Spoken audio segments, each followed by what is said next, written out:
Hi, everybody. Welcome this evening. My name is Adriana Gaviria, and I'm the Virtual Technical Director for this production. I'm really excited about this evening. We have a great and wonderful cast. We're going to have a 5-minute intermission, and then we're going to have a Q&A following the performance. So here we go. Enjoy the show.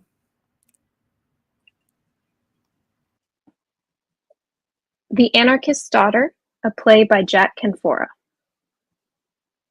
Setting: Anna and Michael's home near the campus of Wellington College in Western Massachusetts. Time: Fall 2018. Act 1, Scene 1. Anna Becker is in the middle of lecturing her class at Wellington College.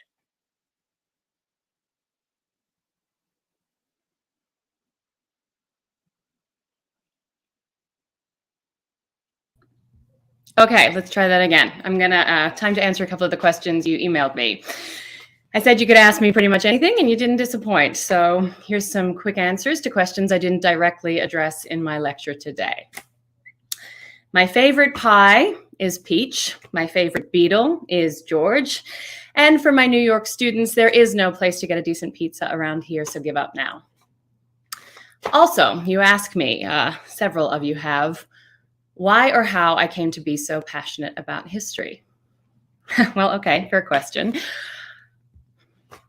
Why we think what we think, why we're living how we're living, what we unthinkingly accept as the world. It's all pretty much because of history.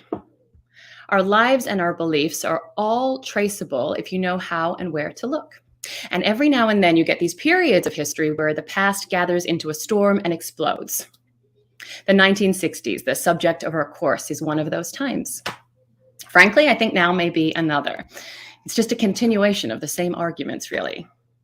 That's why the upheaval that was the 60s, that's what it has bequeathed to us. And, well, that and some absolutely kick-ass music. So what we wear, what we listen to, what truths we hold to be self-evident, you can connect directly back to there. And beyond, of course. So that's why I'm passionate about history, and I hope a few of you will be at least able to see by the end of this course that the ties that bind everything together. History isn't dead. History, for the most part, isn't even history. It's the same threads that have been there from the start of things, writhing forward. Anyway, let me step off my soapbox now. Someone also emailed me that Professor Bremer is giving some sort of extra credit for attending the lecture Robert Armis is giving next week, and would I? The thing is, I'm not going to focus on him or his radical group that committed acts of terror in the 60s and 70s, because given all the terrain we have to cover and given how little they accomplished, which is to say nothing positive, it's not worth the extra credit. So no. Anyway, I have kept you 2 minutes over. 1,000 apologies. Until next time. Blackout. Act 1, Scene 2. A comfortable middle-class home, many crammed bookshelves, which makes sense because the home belongs to 2 academics. Anna Becker and Michael Stinton, who teach at nearby Wellington College in Western Massachusetts. It is early evening in the fall. The stage is empty. After a moment, Michael enters from the kitchen area, carrying a tray of snacks. Michael is dressed rather nicely. Anna enters wearing jeans and a sweater. You're making too much of an effort. You look nice. I look the same way I looked when I came home, and you're making too much of an effort. I'm not making that much of an effort. But it's still too much. What's the right amount, do you think? 0. I mean, he wanted to come. I said, fine. So we should, be home, I guess. And we should be civil, and we should offer him a meal even, because we're going to eat anyway. But anything beyond that, I'm not comfortable with. I just put out a couple of snacks. And you're wearing we're having a dinner party shirt. Do I have such a shirt? You have 2 of them, actually, and this is one of them.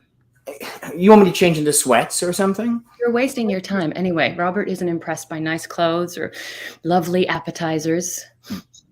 What's for dinner? Roast beef. Roast beef on a Wednesday. You are trying to impress. I thought it would be nice. It is nice, to see your father after like 10 years. You should try not to try so hard not to try, I don't have to try not to try. What I'm saying is you should trying not to try so hard. Well, you win that round. I got the crackers you like. He didn't mention me in his book. His goddamn memoir. Not a single mention. Did you know that? I do, but that's a good thing, right? He didn't not mention me out of respect for my wishes. He doesn't know I've lied my whole life about who my father is. Nevertheless, you wouldn't want to be mentioned, and you're not. You got your way. By sheer happenstance. No, worse, by sheer indifference. And how do you know that? What? That I'm not in the book. I read it last week. I didn't see you reading it. What, you were hiding it from me? You bet your ass I was. Just like you read it and didn't let me know. Well, yeah, but I was embarrassed to read it. Why? I don't know. It suggests vulnerability on my part. Cut yourself some slack. I mean, doesn't it tell you something about the man's unbridled self-absorption that he writes a memoir and doesn't think to mention his child? Of course, to do what he did. I mean, to justify it in your mind, you've got to have the most gigantic ego. I mean, can you comprehend the epic narcissism that someone must have to set a bomb off? Yeah. I mean, my thoughts on the matter are so much better than yours. I get to kill you for not agreeing with me. Yeah, well, he'd argue that he was out to destroy property, not kill people. His group killed 3 people. Accidentally. Yeah, but how accidental can it be when you build a fucking bomb? I mean, I don't know what I expected to find anyway with his book. I mean, what did you think of it, honestly? Well, he's a good writer. So you've got that gene to thank him for. You know what I mean? And perhaps a little self-aggrandizing. A little? Well, I mean, he seems so reasonable. No mention of the kill your parents manifesto of 69, except in the vaguest. to be fair, he said kill what your parents believe in. Oh, whatever. He glosses over his part in organizing one of the most violent terrorist groups America ever produced. Well, what do you expect him to do? I mean, recant his whole work, his life? Just no shred of remorse about any of it. I mean, they firebombed offices and homes. I mean, they were damn lucky they killed only 3 people. But if he started to question his actions seriously, his whole life would cave in on him. Where are these deep wells of empathy for him coming from? I'm just explaining what I think is going on in his head. No, you're justifying what you think is going on in his head. I'm not. Do us both a favor and don't try to explain Bobby Armis to me. I've actually met him, which means I've been fucked over by him more than once. Okay, I'm going to go check on the roast beef. Michael, I'm sorry. It's okay. So, It's okay. no, it's not. It's not. You're wonderful. Didn't know that was up for debate. And I've been awful the last week or so. I know that too. It's not just about him coming. I mean, for dinner, it's just the timing is. You definitely shouldn't worry about that. It'll be fine. You're brilliant and kind and funny and altogether amazing, and it will all turn out fine. I have plenty of reason to worry. No one even comes close. Trust me, you will become department chair. It's a cinch. Not if they find out about tonight. Well, first of all, why would they find out? And secondly, I don't think it's such a big deal anyway, not telling people who your dad is. It's not just that I didn't tell anyone. It's that I've lied about it. Live omission, but a totally understandable one. I've built a career on studying that era, discussed his specific group on Meet the Press, and never once mentioned that I'm his daughter. So call me crazy. I doubt most will view it as sympathetically as you do. Yeah. I got to take dinner. Wait, that's the note you're leaving on? Yes. And I can because I have faith in you, because you're resourceful and you'll figure out a way to win, like always. But most of all, because I really got to check dinner. Michael exits. The doorbell rings. Michael comes quickly back in. Do I have time to just quickly vomit? Afraid not. Listen, it'll be at worst one evening. You can do this. And I'll be with you the whole time. Let's go get the door. They go to the door and open it. In steps Robert Armis. Anna, honey, Hey, how are you? terrific. And you must be Michael. A pleasure. How do you do? Come on in. Yes, and this is Leah. Leah Hulin enters. Oh, hello. Hi, I'm Michael. This is my wife, Anna. Hello. Leah was one of the editors of my memoir, one of the publishing house's rising stars. Oh, really? Oh, so you're here with Robert to, No, we're also lovers. So Leah sure is making no one says that anymore. It's a pleasure to meet you both. I just found out on the way over here that Robert didn't tell you I was coming. I said I may not have told. I couldn't remember. You know, age takes its toll. Did I mention Leah? No, you didn't, but it's fine. Yeah, of course it is. Come in, please. Have a seat. Here. I hope you like scotch. It's single malt, 21 years old. Wow, this will certainly class up our bar. Thank you. Yeah, one good thing about this book of mine is it's allowed me to go top shelf on all my booze and weed. Well, I always went top shelf on my marijuana. Some things in life can't be compromised. Anyway, thanks for having me. Of course. So, what can I get you to drink? Well, scotch, if you've got it. We do. Make that too, honey. Okay. Leah, Do you have any white wine? got a nice Pinot Grigio. That'd be great. And a Pinot Grigio for the young lady. Michael goes to an upstage bar to prepare the drinks. Leah's cell buzzes. Sorry, I'm the worst. I just had to respond quickly. You know, you have a lovely house. Thank you. I'm sorry. I didn't catch your name.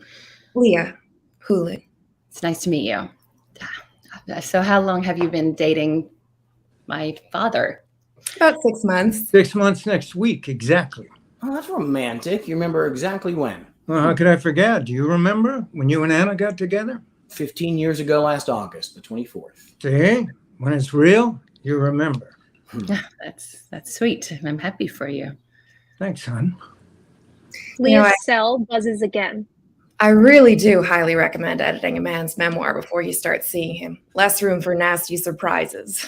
Assuming, of course, he didn't leave the nasty things out of the memoir from the very first draft. Oh, I don't worry about that with Robert. What I like about him best is his courage. And if you're going to write a worthwhile memoir, you have to have the courage to face your life honestly. Even the feds who were after him back in the day never doubted his courage. And his book shows that he hasn't lost any of it. Oh, you're very kind, baby. But there were people who went through a lot worse than I did, believe me, even with the prison sentence. Yeah. I mean, he partied with Joan Baez. Though that wasn't much consolation when I was on the run for 2 years. Oh, I'm sure. I'm just saying it was relatively glamorous. Your Suffering isn't fucking glamorous. That's why it's called suffering. So, Robert, how are you finding the East Coast? Harried, but I miss it. I have to say the energy, the bluntness of people. You miss the bluntness? Depends on the source. Nah, fuck it. Bluntness is where it's at. Life's too short for politeness. So, Michael, you teach history too, Anna told me. Yes, mostly European, 17th, 18th, 19th century, mostly these days. Michael's won 2 teaching awards from Wellington College. Very nice. And he's just written a book on Benjamin Disraeli. Oh, wasn't that the British Prime Minister, 19th century, not everyone's cup of tea. I knew the name sounded familiar. That's great. It's a terrific book. You should look at it. It sounds academic. Well, it is academic, but it's accessible too. It's a compelling read. Put a little wine into the woman before we start shilling my wares, eh? You know, it's funny. My boss, when she found out I was going to have dinner with you. Oh, seems everyone knew but us. Yes, sorry. I'm really sorry. No, Hey, I'm kidding. I'm kidding. I'm 70 years old. I smoked enough weed in my life to kill 5 reggae bands. So let's get the old man some just occasional detail. I was kidding. It's okay, Robert, honestly. Well, anyway, my boss is a big fan of your books and said I just needed to find out what we needed to do to get your next one with our house. Take care. They take good care of you, Annie. I'll say that for them. Well, you can start by looking at Michael's book. Anna, What? don't do that. What? She'll think you're serious. I am. Don't. Well, for sure. I totally love to read your book on Disraeli. right. Anyway, Michael's a phenomenal professor. Won 2 awards, like I said. Yes, you said. What are you teaching these days, Anna? Same as always. 20th century America, course on the progressive movement, one on the 60s. You know, I taught for a couple of semesters a few years ago out in a small college in California. Really? Did you know that, Anna? No. Yeah, they asked me to because I guess the obvious reasons to do a seminar in the 60s. Most popular course on campus, I was told, not just because we smoked the occasional reefer during office hours. Anyway, it wasn't for me teaching. My hat's off to you, but I couldn't get into it. Why not? Oh, it's too fucking static, you know? I almost got my PhD in prison. You know that, right? ABD. Oh, but dissertation, that's right. I mean, I did all the reading that interested me, but the idea of having to defend my work to a bunch of assholes who've never done a thing in their lives but stand in judgment over other assholes who've never done a thing in their lives but try to please the first group of assholes. I mean, I'd rather put my shit into practice, you know? Well, as one of the assholes who routinely sits in judgment of the other shit. assholes. And Anna, I didn't mean you. Besides this book tour, aren't you just defending your work to people anyway? Yeah, but it's the people, some who were there. Where? There, in the streets, on the marches, in the trenches, and others who genuinely want to know what it was like. Not academics who just pour over my sources. I am my source. Not that academics haven't responded well to the memoir, too. Well, how are you finding the tour, Robert? The traveling. The book's done better than I'd have thought, so that's a great feeling. Much better than even my publishing house thought, and we had high hopes for it. Well, no doubt its success is due to brilliant editing. Well, the material's not bad either. So yes, visiting bookstores, colleges, talking about the book, about the 60s. It's been fun. I'd be happy to come into your class if you'd like, Anna. Oh, well, that's very nice of you. But I mean, the curriculum is packed in tight as it is. And so I don't know where I could, squeeze you in. Oh. Especially on short notice. But besides, you're probably leaving on Friday, right? Are we? Yes, Friday morning. And my class is at 12:55 on Friday. So I could always leave later in the day. We're just going to Amherst. Well, like I said, the curriculum is time to the minute, just about. Okay. Well, it is a pleasure having you both. Cheers. The justice prevailing, no matter how unlikely. Here. So that's great. You're having fun on your tour. Oh, it's also exhausting. Please. Well, it is. You've never been exhausted in your life. He runs circles around me, especially on this book tour. That's because I'm so excited that when you can join me for a leg of it, or when I get invited for a meal. Tonight I got both, plus my daughter, so you can imagine my excitement. So you helped Robert edit his memoir. I was a pain to work with. Well. Oh, I was terrible. Didactic, autocratic, stubborn. Am I leaving anything out? No, that covers most of it. Yeah, and possessive of every passage. It's funny. I mean, I did a lot of writing when I was young, but I never really pictured myself as a book writing type. More the manifesto type. Always too busy doing something to want to write about it. Anyway, once I started it, though, I just became really protective. It's my life. And if I'm not going to be protective of that, Plus, about halfway through, I couldn't really concentrate because I was too taken with Leah to focus. And after a while, they just sent Leah to deal with me because she was the only one of them be reasonable. Well, I was the only one you'd be reasonable with. And that strategy paid off. He kisses her. Now you're touring with him as part of your job? No, I just took a couple of days to meet Bobby up here. I was doubly excited to come up here because I'm a Wellington alum. Oh, yes? Class of 2011. 2011. Wellington feels like a lifetime ago in some ways, but at the same time, it's gone by in a blink. I took your 60s course, actually, sophomore year. Really?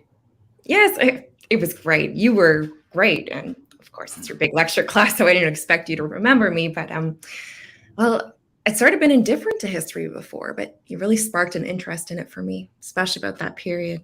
Oh, it's very nice of you to say. What grade did you get? I'm pleased to say I got an A. Impressive. I'm a notoriously tough grader. Believe me, I know. I don't think I would have lobbied so hard to be put on Robert's book if not for that course. It seems I owe you, Anna. It seems so. Although, according to Leah, my name never came up in the class. Don't take it personally. I don't mention a lot of people. It was a I busy know. decade. I was in the middle of it, Chicago in '68. Well, you were going to school in the city. But I got my real education in the heart of the riots. I was there. There were a lot of people there. That's sort of the nature of a riot. I don't mention everyone by name, but don't worry. I covered the Democratic Convention of '68 in some detail. Keyword being some. Not like you mentioned me or my group in your books. Well, some scholars are saying that Anna's last one is the definitive text on the late 60s. Oh, my girl's a smart one. There's no question. But definitive on the 60s without a single mention of my group? I mean, Well, I don't talk about every facet of the entire decade. I'm not getting on you for leaving out Herman's fucking Hermits. We're talking about a group that made headlines. A movement made of people, blood, sweat, tears. Especially blood. Say for teaching about the 19th century, huh, Michael? I bitched you about omitting stuff. You would be surprised, actually. Some conferences I've gone to have gotten pretty heated. Really? Yeah, and the more arcane, the nastier. How many scraps do you get involved in? Oh, and I try my best to stay out of the fray. Michael's one of the few professors who loves the teaching part of his job as much or more than the research part. That's what makes him such a great professor. Well, maybe not such a great writer. Nonsense. Now, that's great, man. I mean, I respect that. I love teaching too. I mean, not formally in a classroom or anything, but organizing, speech, that part of it. So a man in love with education who doesn't believe in academics. I never said I don't believe in them, just that there's more ways than one to get educated. Like the poet said, don't need a weatherman to know which way the wind blows. Right. Well, I hope you guys brought your appetites. Oh, absolutely. I'm starved. Fortunately for you two, it's Michael's turn to cook tonight. I hope you like roast beef. Michael's been slaving away. Oh, I don't eat meat. Oh, God. I'm sorry. You know that, Anna. Fuck no. I mean, I knew that. I'd forgotten. You didn't until you mentioned it just now. Neither of us does, in fact. well, I'm sure there's stuff we can eat. Oh, yes. Rice, vegetables, potatoes. Potatoes are vegetables. Well, yes. Well, yes, true. Well, they're more of a starch. And in you. I forgot. I'm sorry, really. I'll take another scotch, if you don't mind, Michael. Sure. Me too, hun. I'm sure it'll be fine. I'm sorry if that screws up your plans. Don't be silly. If anything, we should have checked with you. But to be honest, this roast beef looks less than perfect, and my garlic broccoli is really what earned me my street cred as a chef. So I have a feeling it'll be okay. I'm sure it will. I'm very sorry about that. I honestly forgot. It's totally fine. So, Leah, do you make it back to Wellington very often? Well, I'm embarrassed to admit that this is my first time back. Really? Mea culpa. Oh, nonsense. A young woman like yourself with a glint in her eye and some ambition in her head, you need to be in a place like New York. It is New York for you. Yes. Wellington's great when you're going here or for Michael or me, but let's face it, it's the sticks. I wouldn't say that. I know you wouldn't, dear, but it is. Yeah. I mean, this isn't even the boondocks. It's like a small suburb just outside of the boondocks. Robert. Well, that's part of its appeal, right? Up in the mountains, away from the rat race, a sanctum fucking sanctorum. Yeah, that's on our crest, actually. Well, would you say the campus has changed much since my day? How do you mean? I don't know. I mean, it's only been 7 years, but like campus life in general. It seems more or less the same, I think. As professors, we don't necessarily have our fingers on the pulse of student life. Well, that's a shame. Didn't they remodel Deneen and Foley Halls last year? Oh, yes, they did do that. Really? I lived in Foley Hall my freshman and sophomore years. It's a little on the sketchy side. How about after the, is it a little more politically active or whatever after the shooting? Shooting up a campus newspaper. Fucking Nazis we have to deal with now. Literal Nazis. Not that we didn't have our share of fascist pigs in the 60s. It's terrible. Trump's a fucking monster. He's encouraged that sort of ugliness. Absolutely. Totally immoral, clueless a boot. Say this for Nixon, at least Tricky Dick knew what he was doing. I don't know, but maybe it's better this way. No, these days, they're not bothering to hide themselves much anymore, the fascists. Better to know who they are. I'm not sure that'd be much consolation for the parents of the 4 students who were killed. You know, I can't express how surreal and nightmarish it was seeing my old campus on cable news like that. I can't express how surreal and nightmarish it was actually being on campus. Oh, yes, I'm sure. I mean, of course, but so has there been any sort of collective reaction or? I'd say things are a little bit more tense, but slowly they're settling back into the way they were. What'd I tell you, Lee? You were right. You predicted that, Robert. Of course. The average modern student has been deliberately anesthetized to any sense of true, pragmatic political consciousness. And those few who do have it don't focus on the big picture. Deliberate, you say?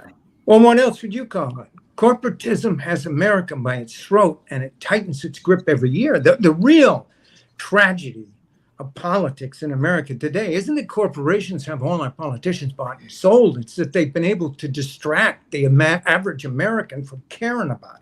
No, I think it's a little more complicated than that. We go around on this a lot too. My grandfather, your great-grandfather, Anna, had a farm in upstate New York. I didn't know that. Sure. When I was a boy, we'd spend summers there, raised chickens. And he was a gentleman in his way. He'd still kill the chickens, you understand. But he'd hypnotize them first. I swear he'd get one. I swear that this worked every time. And he'd put its head down against the ground. And then he drew a line along the ground with his finger, starting at the beak and extending straight out in front of the chicken. And it would totally immobilize them. It's just the damnedest thing. And then he chopped their heads off. And that look the chickens had when they were hypnotized right before the axe fell is identical to your average 20-year-old looking at his phone today. And this proves what? A conspiracy? Apple and the U.S. government are somehow deliberately... I'm not suggesting they all got together in a room or something. Well, that's what it sounds like. No. I'm not a conspiracy theorist, for God's sakes. But read 1984, that chapter on Newspeak, always shaving away words. Therefore, they're shaving away thoughts. And then you look at kids' texts. Tell me the two languages aren't basically the same. Anyway, that phenomenon in our country of disengaged youth is a trend that started after my generation stopped a war. And you think that's simply a coincidence? It wasn't your generation solely that stopped a war. What about Obama in 2008? I mean, students got involved then. Yeah, as part of a slick marketing campaign. They sold him like he was a deodorant, which in a way he was. But he's no different than the rest of them. That's ridiculous. What is? The idea there's no difference between the Republicans and the Democrats. I mean, Trump should put that lie to rest, if nothing else. No. There's a difference, all right. One party has a set of balls, and liberals are too far up their own asses these days to do anything about Trump. And the students who are political, well, fuck. I mean, they're too busy panicking over safe spaces, as if any such place in the world ever existed. And trigger warnings and fucking microaggressions. I mean, what the fuck? It's just a craze, a fucking moral Macarena. Not the worst name for a band I've ever heard. I mean, I see your point. I mean, I think there's validity to some of their larger points. I mean, I think the issues that they're raising and the regular Dems are, well, it's like herding cats or pussies more aptly. Robert. The far left, they need smarter PR people, is all I'm saying. There are actually macro ass aggressions happening all over. Maybe they should focus on those for a minute. We're aware, Dad. 4 of our students died because of one of those macro aggressions. I didn't mean to imply that you didn't know. I think student involvement isn't as bleak as you're putting it. Look at Bernie Sanders. Our system is so reactionary that he's painted as a radical, which is just, I mean, to be fair, he did generate some real juice. And then the Democrats, of course, fucked it up. I'm just saying there's two different games going on. The Democrats are playing checkers, and the Republicans are playing fucking Thunderdome. So there is a difference between the two parties. You're missing my point. No, I'm not, I swear. Anyway, things are far from ideal, but like Franklin said, politics is the art of the possible. Oh, that quote's giving comfort to more cowards than any other I can think. So I'm a coward. That's not. Well, my favorite quote about politics is how you should never discuss it at a dinner party. Yes, or religion or sex. Yes. Sounds like one fucking boring dinner party. You really do have a gorgeous home. Thank you. And so close to campus, that must be great. Yes, we've been lucky. Haven't we, hun? Yes, very lucky. That and they don't want to lose Anna. Please have some of the snacks here, especially since I botched up the main course for tonight. Don't be silly. The cheese here is particularly nice. It's Anna's favorite. Oh, that's nice of you, but we're both vegans. Crap. Oh, God. I am sorry. Don't be silly. We're a pain to cook for. I didn't know you were vegan. I barely remembered I was a vegetarian. You never mentioned it to me. You may be the only vegan on Earth who doesn't lead every conversation off with why they're a vegan. Well, I happen to think it's the most ethical, proactive thing people can do to better the planet. Don't mock it, please. You're right. I am sorry. In any event, No, I apologize. I forgot, like I said, with the vegetarian thing, and it wasn't it. I just forgot. It's fine, Annie. We'll make do with crackers and the vegetables, like I said. Believe me, I've eaten worse. When I was on the run, there'd be days when maybe you get a cold cheeseburger if you were lucky, maybe. Hemingway said, hunger is a great discipline, though, and he was right. The vegetables and the crackers will be fine. And we've got the scotch. Really good scotch. yes. So how have you found the audiences at your talks? Invigorating.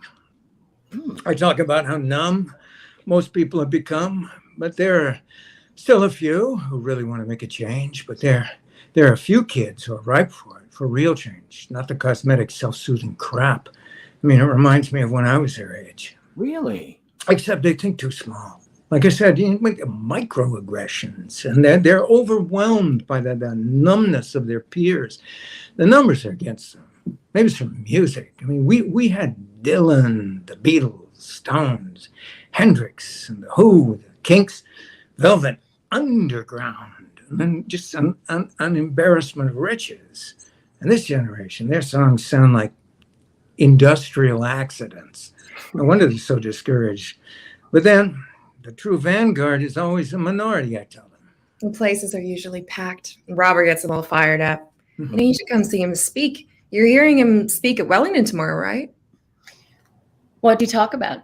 I mostly read excerpts from my book, and then I take questions. I mean, what are those about? Oh, they want to hear stories. You mean they want to hear about the bombings? Not necessarily. Sometimes it's about the personalities. Abby Hoffman, Bobby Seale, John and Yoko. But mostly about the bombings. Honey. Well, it sounds like that's what you want to know about. Oh, I know all about them. No, you don't, Anna. No one who wasn't there can really know everything about it. What went into the decision to use targeted violence? Occasionally off target, but surely your memoir explains it all for us. Did you read it? No. Well, I do talk about it, but even I can't make you understand everything that was happening then. That's the thing about history. It's never a transcription. It's always a translation. And things are always lost in translation, the context, the belief. The belief. Oh, we've been through this before, Anna. Let's not bore Leah and Michael with, I know you disagree with the tactics of the movement. The tactics, the strategy, the theory, all of it. Not its ideals. Your mother raised you right. I know. What's the one rule we have? Not talking about your mother, which is a bullshit rule. Nevertheless. I doubt Karen would have approved of that rule. She didn't believe in shutting down communication. I mean, I'm willing to talk about whatever you want to talk about, Anna. I'm not afraid of talking. Let's drop it. Please stay on safer ground. Like the morality of firebombing a judge's house. Well, maybe we could just, stay off of everything. If you disapprove of everything we did so much, what's your alternative? To violence and anarchy? Can I ask? What are you and your fellow liberal colleagues offering by way of resistance to the rising tide of fascism? Even from your prime seat in the ivory tower, you must be able to smell the rising sewage. What are you and your fellow academics doing about it? What, marches? Endless fucking civility? You see, that's gotten us. I mean, the shooting on campus last spring, what was done about it? Was there any cohesive movement that sprang up from it politically or socially? I don't, well, I mean. What I'm saying is there should have been. There could have been. And if the students weren't sufficiently versed in how to get it off the ground, then goddamn it, the faculty should have stepped in. The movement for what, exactly? Most people didn't need a movement to convince them a crazy person shooting up a college paper is wrong. But he wasn't crazy. It was, given his beliefs, a rational act. You miss the larger problem. You just dismiss him as crazy. I'm finding this conversation offensive. I knew 2 of the students who were killed. I'm saying dismissing it as merely crazy perpetuates the problem. It was politically motivated, the attack. However fucked up its rationale, it was politically. I'm not denying it was politically So where's motivated. The pushback? I'm saying liberals are God. Save us from the well-intentioned liberals. Always bringing petitions to gunfights. I'll bet there was a candlelight vigil. There was. Of course there was. I'm just going to help myself to another, okay? Please. But what about the chance to synthesize the tragedy into an opportunity for political awareness and change? I'm talking about the chance to organize the whole community into a socially and politically conscious entity with some fucking teeth. I mean, you are both educators. How could you pass up an opportunity like that? 4 people died. I wouldn't define it as an opportunity. But it is. That's how many died at Kent State, and Kent State helped turn around. I mean, it was horrible. It's the horror of it that jolted people momentarily out of their complacency. Exactly. That's when people are ready to really hear. Hear what, exactly? Whatever you want to tell them. I mean, shit, you're both history professors. The one thing all history teaches loud and clear is that someone's going to fill that vacuum. Now, is it going to be the hate group spouting poison, right-wing fearmongers, goddamn cat videos, or something worthwhile? And that worthwhile thing, you think, let me guess, is somehow you. The neo-Nazis are organizing. The alt-right's organizing. Lines are being drawn as we speak. If there's any hope for our democracy, we need to answer them with a muscular response. I hope we can all agree on that broad principle. And that has to start on college campuses.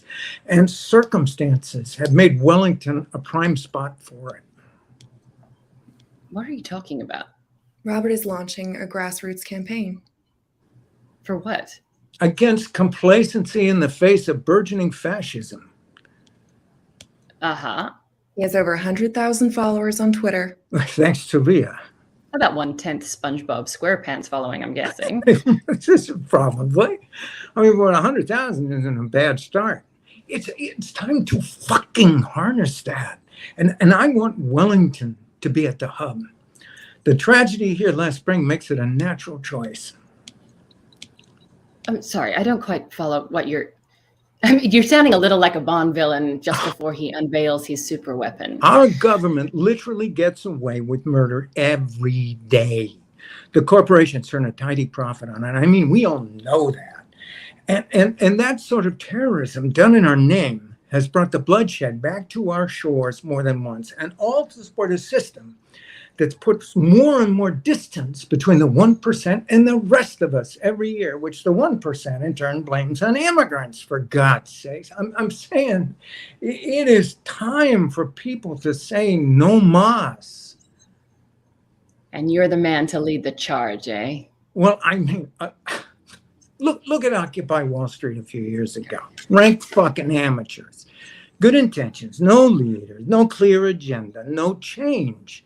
I stayed out of it because I thought, man, Bobby, your time is past. Let the kids take over. But no one emerged. The Wellington Project will have the organization and goals occupied died from not having. Good God, you've named it? Well, you can't organize unless you call it something. The anarchist becomes the organizer. Oh, I hate that word. What, anarchist? You know I do. Well, seems to me if you hate the word so much, you shouldn't have spent so much of your 20s blowing shit up. There was always a rationale for everything we did. Yeah, the neo-Nazi who shut up the school newspaper had a rationale too. So, as you said, same as any other terrorist. So all things considered, I think you get off easy with anarchist. It's just funny. Sitting in jail for 5 years for something I was innocent of didn't feel like getting off easy. Well, what? Innocent, that's a tricky word. And I chose it carefully. Okay. I should check on dinner. Anna, would you help me? I'm entertaining my father and Leah. Can you manage it, sweetheart? Does Dr. Tucker still teach, do you know? Sorry? Dr. Tucker. I know he's in the English department, but I figured you all knew each other. Oh, sort of. Yeah, I believe he still does. Loved him. He helped me with my senior thesis. I was thinking of trying to look him up tomorrow. I'm sure he'd love that. Anyway. You still haven't said what the Wellington Project would stand for. Pardon? I mean, you've got a name for it. Surely you must have an agenda, too. Well, you name it. Pushback against the so-called alt-right, shelter and health care as a basic human right, ending the U.S. finance violence in the Middle East. Oh, so realistic, attainable goals. Good. A person's reach should exceed his grasp, right, sweetheart? That's Browning, I think, right? One thing I will say for prison, it allows you time to read. And here I was working my way through grad school for my doctorate like a sucker. Oh, good news, honey. I'm sorry. Dad's solving the Middle East, so. Don't be. No one thinks it's going to happen soon. Probably not in my lifetime, or that the one goal will necessarily mark our success or failure. But it's not about one goal. It's about building a genuine, cohesive voice of the left that has the organization and passion of the Tea Party. And that's doable. There is a ton of anger on the left right now, and it just has to be harnessed. Our success? Leah and me, and the project, of course. We're both very excited about it. His memoirs exceeded the publisher's expectations for sales significantly. He's still a powerful and persuasive voice. For some, others still hate his guts. That means I'm doing something right. That's actually a net positive. Demographically speaking, the market is largely untapped. Between Robert's name and experience, combined with savvy use of social media, we think we can really move the needle. And it would help book sales. That's not why we're doing it, obviously. Obviously. Although, All right. call them Robert. Yes, well, like I said, my book's done pretty well. Bestseller well. But the next one, that's going to be the real breakthrough. Wait, the next one? They want me to write another one about bringing the ethos of the 60s to the 21st century, about the Wellington Project. We think it could be a bestseller, especially since Netflix got involved. They want to do a documentary like your father starting the movement. Really? Really? So when you said grassroots earlier, you meant the world's largest media company. Well, I wish you well, I suppose. But, what you're talking about requires a mass movement, and the world's in shards. Well, yes and no. I know what you're saying about the niches people can fall into, but there's also never been anything as unifying as social media. I mean, look at the Women's March. Which accomplished what exactly? Well, there's a lot more women candidates for office than ever before. I think it gets some credit for that. But you're right. It could have been a springboard for more, which is what the Wellington Project is going to try to address. And social media is, they used to say that the revolution won't be televised, but it'll be tweeted about like crazy. Imagine if Instagram existed during the 68 Democratic Convention and with, as you just said, the world's biggest streaming platform with skin in the game. Well, maybe the revolution will be televised. Why stop there is my question. Why not land some sponsors? The Progressive Revolution, brought to you by Gatorade. Check out their new revolutionary flavors exploding with the radical taste-thirsty militants crave. I'm willing to play their game if we can use it to bring about real change. Red Bull quenches your thirst, but not your thirst for justice. Try not to be so cynical, sweetheart. This is an exciting time and an exciting place, despite the tragedy here at Wellington. Well, honestly, because of the tragedy. Robert. I don't mean it that way. I just mean the vibe is here. It's calling out for something honest and angry and beautiful and real, here, now. Well, that's great. Why don't we eat? Yes, well, the thing is, we'd love for you guys to be a part of it. To be part of it? Yes. From the goddamn ground floor up, we'd love for you to be involved with it, sweetheart. And you too, Michael. I'm still not registering. Sorry, you expect us Some to... influential and popular faculty on board is vital, especially someone like you, Anna. I mean, as an acknowledged expert on the protest movements of the 60s. I would love it, Anna, if you were actively involved with me and Michael.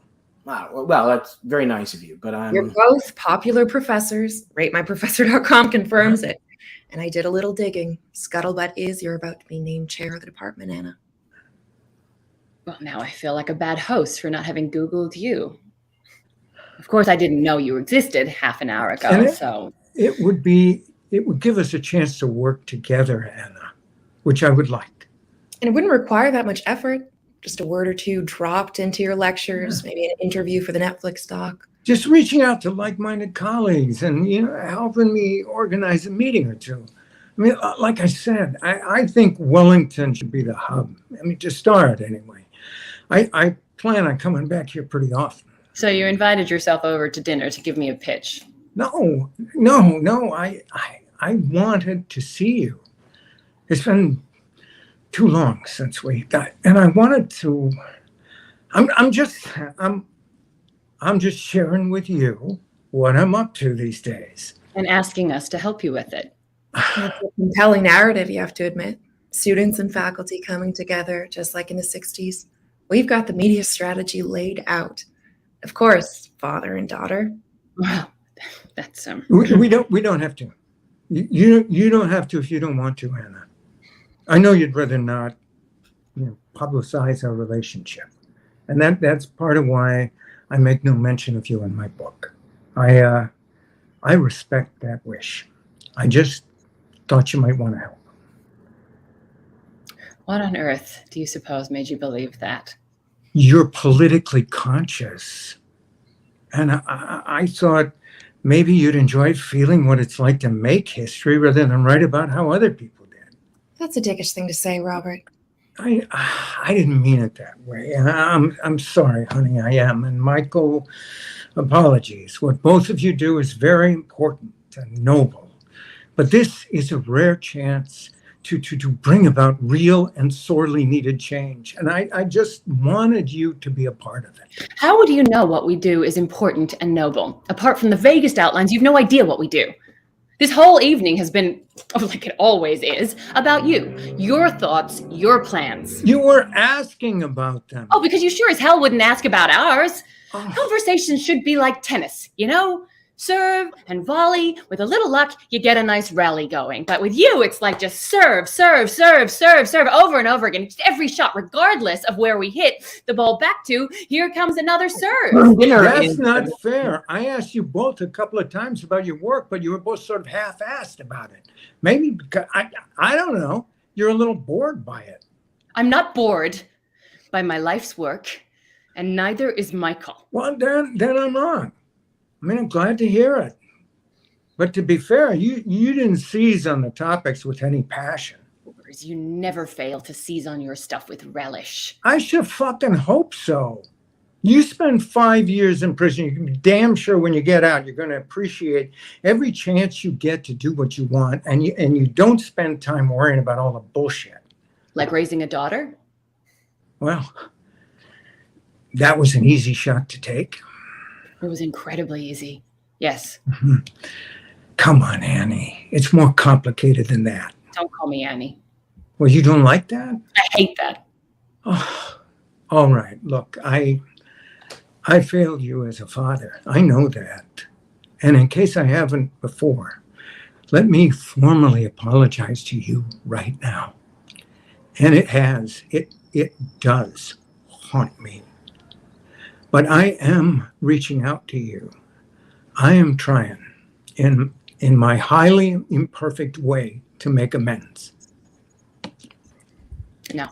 You've just invited me to get a good seat for your latest performance. Oh, you always think the worst of me. That doesn't give me any room to maneuver with you. I ruined your life. I never said that. Well, I certainly fucked it up to a greater or lesser degree.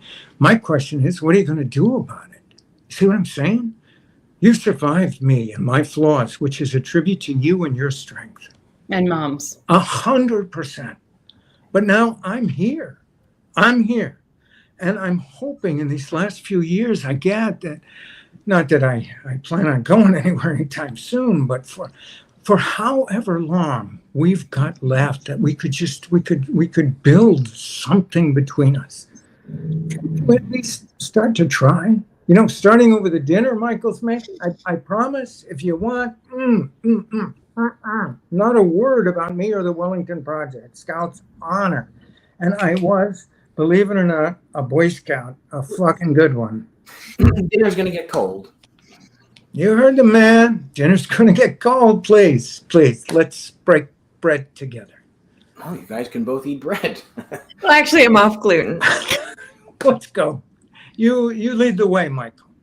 Yes, right through here. Let's Michael points them in the right direction, and Robert and Leah exit. Please tell me he hasn't got you fooled. What do you mean? He does, doesn't he? Annie, you're being a little paranoid. I mean, he's certainly a bit taken with himself, but I do think that he's really trying in a very clunky and narcissistic way, to be sure. But I do. Come on, let's eat. Michael exits.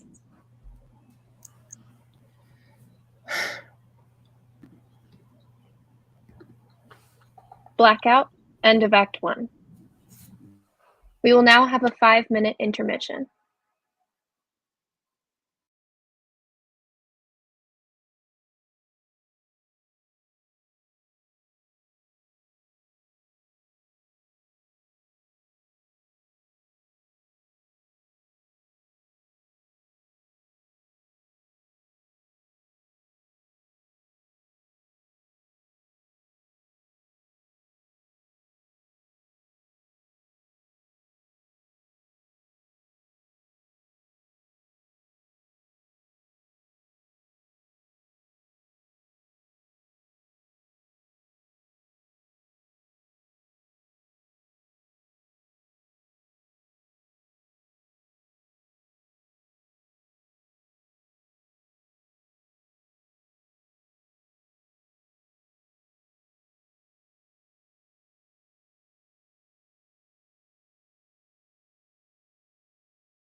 Act 2, Scene 1, lecture hall again.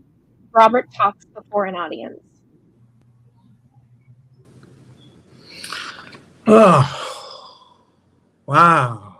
Thanks. Yeah, that's a totally fair question. I mean, it's maybe just a little bit loaded, which is cool. That's one I get a lot, so I've given it some thought.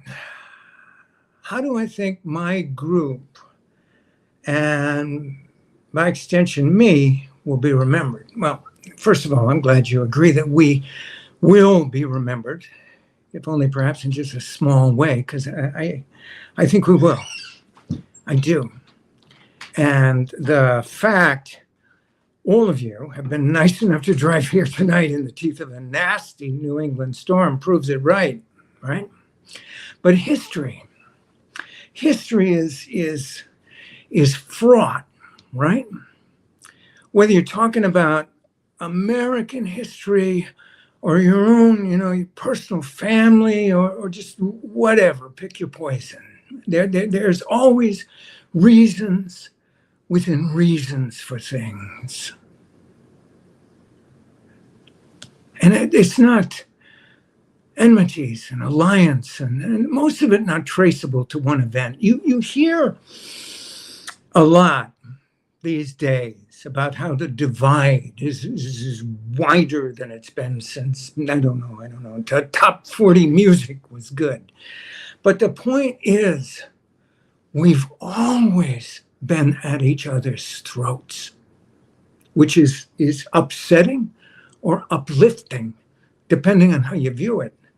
There's never really been a time when we weren't clawing at each other's view of the world. Sometimes it boils over. You get the Civil War or the 60s or the khaki-wearing Nazis in Charlottesville with their fucking peaky Tier 1 torches.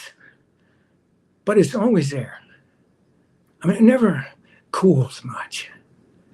And that's why you got to stay wide awake, why you can't give an inch. And maybe you're thinking that I've drifted from the question a bit, but I haven't really, because although I can tell you how I hope I will be remembered, it's not a very objective guess. In fact, as I seem to be among the oldest people in the room by a lot, you'll have more to say in that than I ever will. But will we be there? Somewhere in the big book. Yeah. What we did, or tried to do, and tried to stand for, even if imperfectly. That's that's those ideals are pretty fucking timeless. Because the truth is, in our country, or fuck it, with people, we'll always be going up against one another, and that's just how it works. Too bleak. But you see, I don't think it's bleak at all. Because we survive. Not individually. But we're never just individuals. As a country we move forward. Just like a family does. No matter the trauma, even if the family's never quite whole again, it moves forward and we recover by degrees. And we always seem to do that. You see over there? Leah's giving me the let's let these poor people go home sign. And there are some authority figures even I won't buck. So thanks again for coming out, everyone. Here is to justice prevailing, no matter how unlikely. Have a good night. Act 2, Scene 2. About an hour after Act 1. The four walk in. And that's not the worst one. You're kidding me. My God, I wish I were. The worst one was, I'm going to tell him about the coup paper, honey. Oh, God, must you? It's funny. Well, in a crass and chilling for our future sort of way. How do you say? We're still talking about the worst mistakes they've read in student papers. There's an inexhaustible supply, I'm afraid. So go on. All right, so this poor girl, a freshman, is writing a paper about political unrest in Central America and Cuba, and she's clearly trying to use the phrase coup d'etat. Trying to. But what? Well, But each time she does, she spells it coup de twat. Jesus. And the thing is, she used the phrase like 6 times in the paper. Like she was trying to shoehorn it in to impress me. Oh my God. Oh, and the thing is, I mean, Wellington is. It's not like exactly. I mean, we only accept like 12% of our applicants, and so my question is, what are the other 88% writing about? Oh, the mind boggles. What did you do? Well, I corrected the spelling for her each time. I really wanted to impress upon her that hers was not an acceptable spelling of coup d'etat. And so, without calling specific attention to the nature of her misspelling. for that alone, she got her tuition's worth that semester. I'd say. Excuse me. Oh, it's Amherst. They want you to do a panel Friday evening. Should I find out who and what? Well, yeah, but say yes. Can't afford to miss a chance, can we? In addition to being a kick-ass editor, she's become my de facto tour coordinator. Well, it's just easier to get a hold of you via me, they're finding. Lucky me. Oh, and Donna from Netflix left another message. She wants to know if we've... Yeah. Anna, I'm sorry, but would you mind showing me the bathroom? Oh, sure. You wanted to tour the house, too. Well, only if it's not a... No, it's not. Come on, I'll show you around. Be it ever so humble. You boys can look after yourselves for a few minutes. Oh, absolutely. We'll talk about football or something.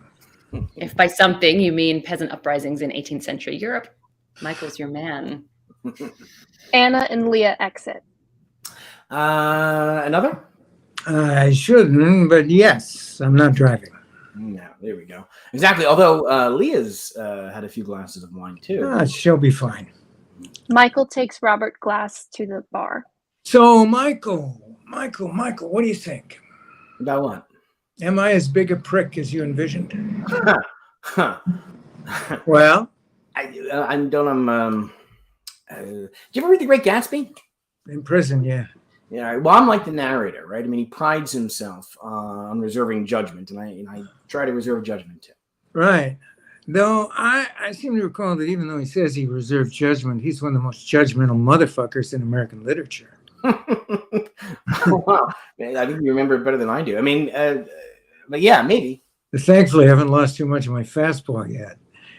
I think Fitzgerald got that right, though. People who think of themselves as non-judgmental, very often very much the opposite. Possibly. Not that you are. Well, we've just met. I maybe I am. I think I'll join you. Anyway, you haven't answered the question. I didn't. I mean, I didn't. I think true pricks are a rare thing. Is that what you thought I was coming Like in? I said, I try to reserve judgment.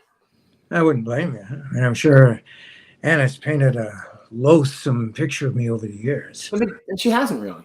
Oh, come on. She hasn't. I find that hard to... She hasn't painted much of a picture of you at all, to be honest. I see. I'd say that's been your defining characteristic, pretty much. Absence. Yes. Well, I'm here now. Good evening.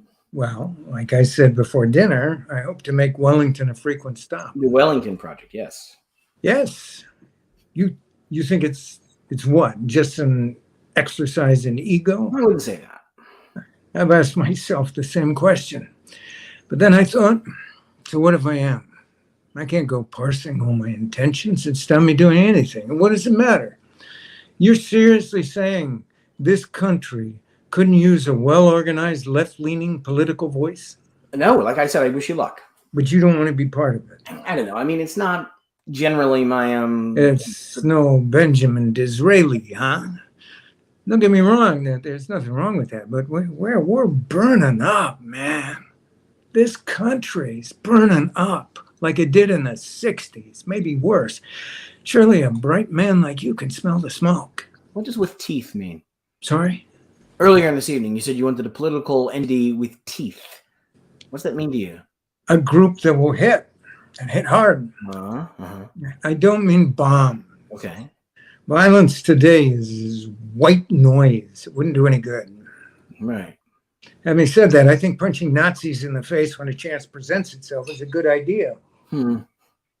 You don't? I don't think punching is a good idea in general. Well, forgive me, but that just speaks to your privilege. So anyone who opposes violence is just out of touch. Our society is a form of violence, Michael, perpetrated on the poor and minorities of this country daily.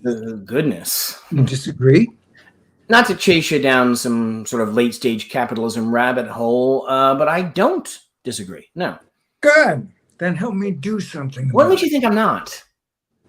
Not everyone has to start a movement to feel they're making their own small contribution. I happen to believe that teaching people to understand where they've come from and to think critically matters a great deal. Well, that's true to a point. The MAGA minions and their enablers aren't very susceptible to critical thinking. Bounces harmlessly off their red baseball caps. So, the Wellington Project is going to throw some punches, eh? Rhetorically. But the only way to get their ears to reach them in the gut, not the brain. Like I said, we're not looking for violence. That's a dead end. Good to hear. But we are going to get in people's faces and call them out relentlessly on their shit. Well, like I said, I wish you luck. Right. Anyway, cheers. Cheers. You're a good husband.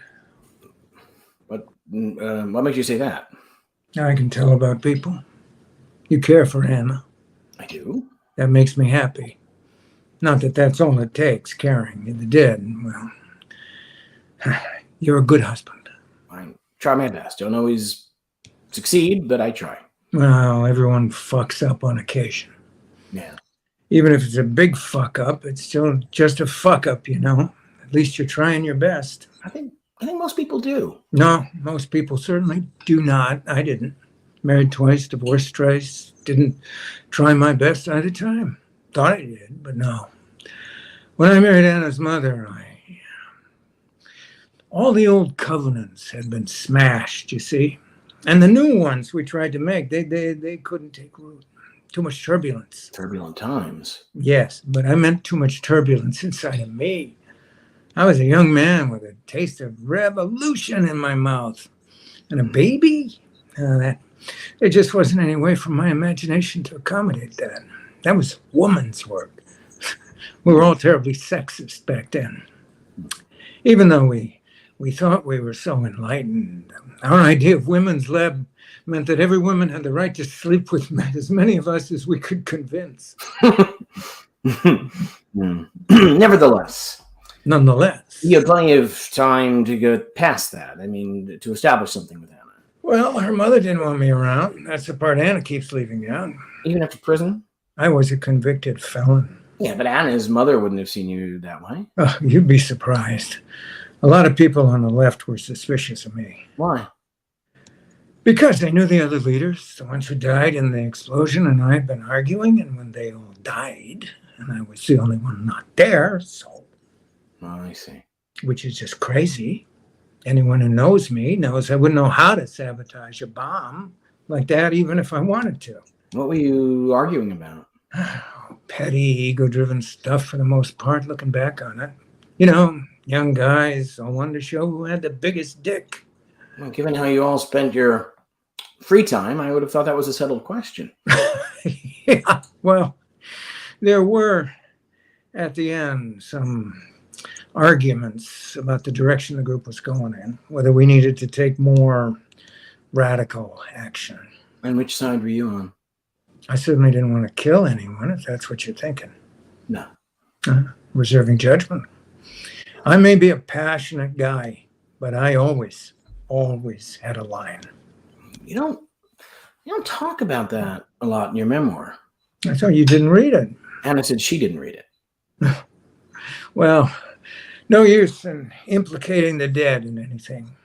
Our movement will still never deliberately hurt anyone, which I'm proud of. Yes, but I mean, you only alluded to Anna's mother and left Anna out of it altogether. Like I said, I figured Anna would prefer that. I tried to stick to my public life such as it is, and it's not lost on me, Michael. Like I said earlier, Anna uses her mother's name. I doubt many of her colleagues even know she's my daughter. None of them do. That was my guess. Smart move on her part. Leah will be upset, as will Netflix, but that's fine. She has that absolute right, and I will beat the shit out of anyone trying to fuck with her on that. It's ironic. What? Well, that I've spent a lot of energy trying to leave a legacy, and my only child, no one will know. Well, she's not really a part of your life's work. You barely know her. Hey, I fucking tried. Like I said, her mother didn't want me around. She said she wanted a normal life for Anna. You think you can spend 5 years in prison and come out normal? Half a decade? Just because friends of mine fucked up a bomb? That's not entirely why you went to prison, Robert. Well, that's true. That's true. I had to be made an example of. I had to stand in for all the hippies the system couldn't punish. The judge didn't give a flying fuck about my dead comrades. He said as much when he sentenced me. But the family next door, which is, of course, I understand the weight of that tragedy. But 5 years of my life gone. I didn't waste it. I refined my thinking, deepened my education, but it leaves a mark. That confinement. And when I got out, I did too many drugs. I drank like a fish, sort of like I am tonight. Whoa, speaking of drugs. He What do pulls you a say, joint out of his Professor? pocket. When you say professor, I shouldn't. saying shit like that's a sign you definitely should. Here, we'll even smoke out the door. I won't tell. Scout's honor? Fucking A. And you were a good fucking scout. Mm. Remember when I said before about top shelf weed? This is like an Apollo moonshot, 0 to space in no time flat. Been a while. Let's put it this way: you won't have to worry about glaucoma anytime. Well, I'll say this for you, Robert. You make a more interesting dinner guest than the average campus faculty. Oh, yeah. Huh? Last week, we went to a dinner at a professor's, and I got trapped into an hour-long conversation with him about his latest book on the Erie Canal. Oh. Hour on the Erie fucking canal. I mean, it's not even the most interesting canal. That's Oh, God. That's what I'm saying. Well, I aim to please. Right. Waiting for it to hit me. Oh, Jesus, it's only 10. Just give it a minute. Right. And then it'll get good, eh? Good. Pancakes are good. This shit'll have you hearing colors if you smoke enough of it. Well, I think I should stop short of that. It was good of you to admit you were a shitty father. Earlier. Well, it's the truth. You regret it? I try not to give in to regret. I do wish things had played out differently. But like I said, it wasn't on me. Her mother wanted me gone. Okay. You could help her see that. I don't know if I can. You could try. I don't know if I want to, Robert. Yeah, cool. Can I ask why? Why is it so important to you? I mean, suddenly. It's not sudden. It's just a good opportunity. For what? Reconciliation. Reconciliation. That's aiming mighty high. That's the only way to aim, Michael. Seriously. I mean, you seem smart, nice as hell, but I'm saying you want to write a book about Disraeli Write the best fucking book ever on the dude and own it. None of this meek will inherit the earth bullshit. One thing Anna gets from me, I mean, she's not a dick about it like I can be, but within 2 minutes of meeting her, you know that she knows that she's a total badass. Yeah. Okay, just one more puff, though. That's it. You're no fun. Never been accused of that. This shit is for dilettantes. Is not for dilettantes. I don't want to have to explain to Anna in half an hour while you're trying to fuck the washing machine.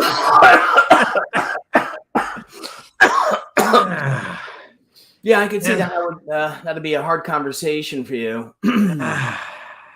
Anna is formidable, which is wonderful. But you tell me. Well, there's a standard there to live up to. Like I said, she's badass, but that must be hard sometimes. Because I'm not. Didn't say that. Just that it's got to be hard. Yes, I'm sure. And sometimes it's hard not to feel a subtle sort of. Of course. Unadmirable. It's human. It's odd to talk to you about it. It's okay. I mean, I don't want to.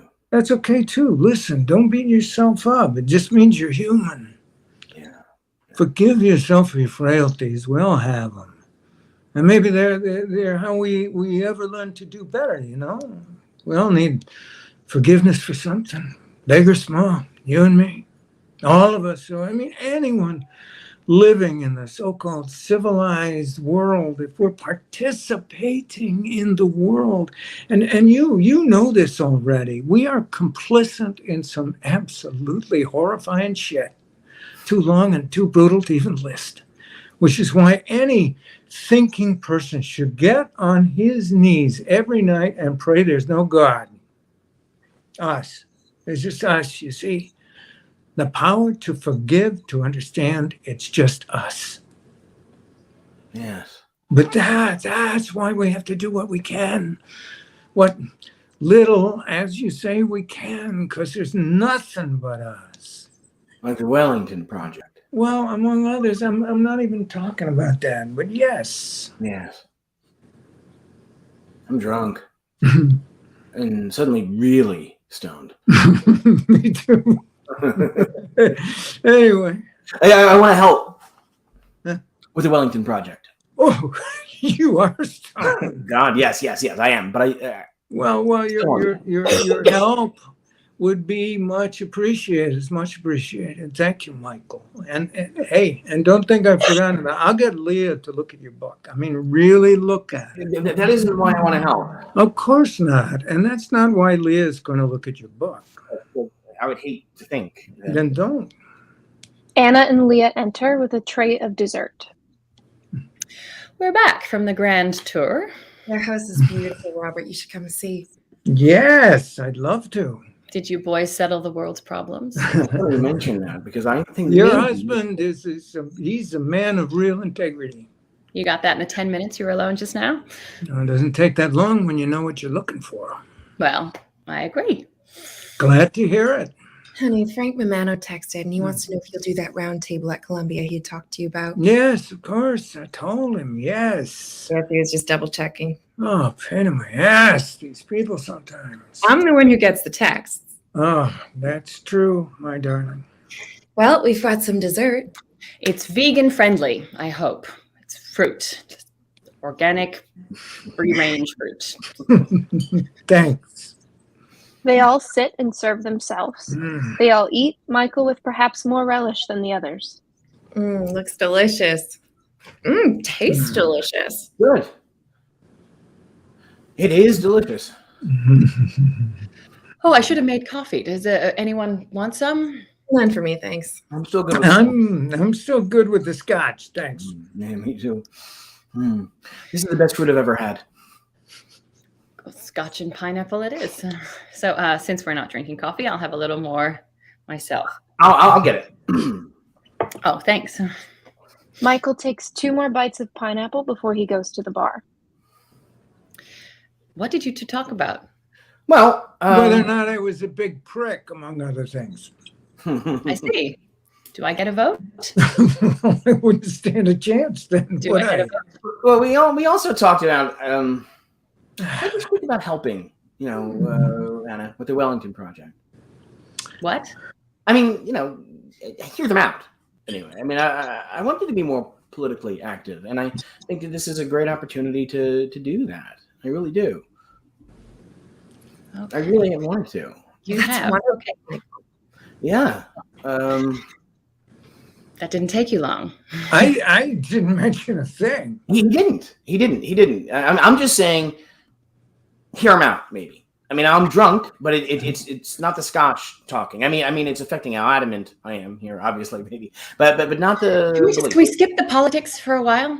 Honey, I'm just trying to have a. No, to see the nature of the organization you've already pledged your support to. Yes, I suppose I would be curious in your shoes too. I haven't pledged anything.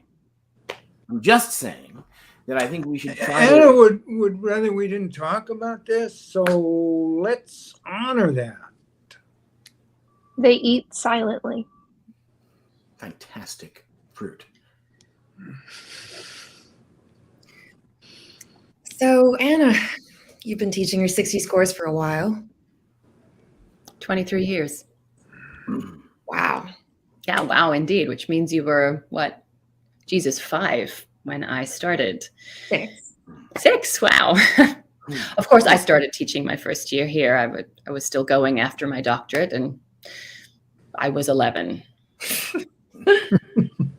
Now, I've been terribly lucky, and I've gotten to stay most of my career at the same institution. That's rare. Wellington was the 4th college Michael taught at before he got tenure. That's true. I had to work my way up to a place like Wellington. I'm not as smart as Anna. Oh, that's not true. No, it is. Anna has the good grace to never agree, but we both know. All those books compared to my, well, 0. You've published tons of papers. No books. Well, that will change very soon. So you've taught at Wellington your whole career, Anna. Oh, they knew what they had in her. Weren't about to let her wander off. She's always been smart as a whip. Too smart for me, that's sure. You don't think that for a second. But I did always work hard, and it meant a lot to my mother, my academic success. So it broke her heart when I had to take a year off after my freshman year to help nurse her. She was dying of cancer. Oh, I'm so sorry.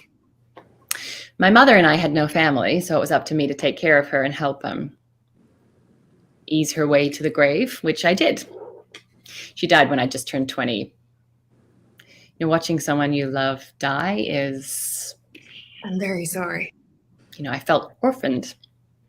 I mean, I knew I had Robert in theory, but you know how in the middle of your day, sometimes, something sparks a memory of a dream you had the night before? That's what it's like being his daughter. I'll forget for days at a time that I have a father, but then some random banality will pop up, and then I remember my memory of not having memories. I'm sorry, the scotch has turned me maudlin. No. No, so you were saying we were my 60s course. I was just, I was wondering if... You don't really care about this. No, that's not what I was... No, you're being polite, which I appreciate. Okay, if everyone wants to talk politics, let's. I've got some questions about this new group of yours. What is it exactly? I mean, what is its specific aim? To fight for the causes of social justice and against the rising tide of fascism. You make it sound like Michael's about to join the Avengers, but that's also so vague as to... Are you opposed to violence, for instance? Of course. No, of course about it. I mean, you're opposed to violence? Yes. I'm sure that they... No, I'm not sure why you're so sure. Are you opposed to violence? I've just told you that. It was actually him, though. Are you?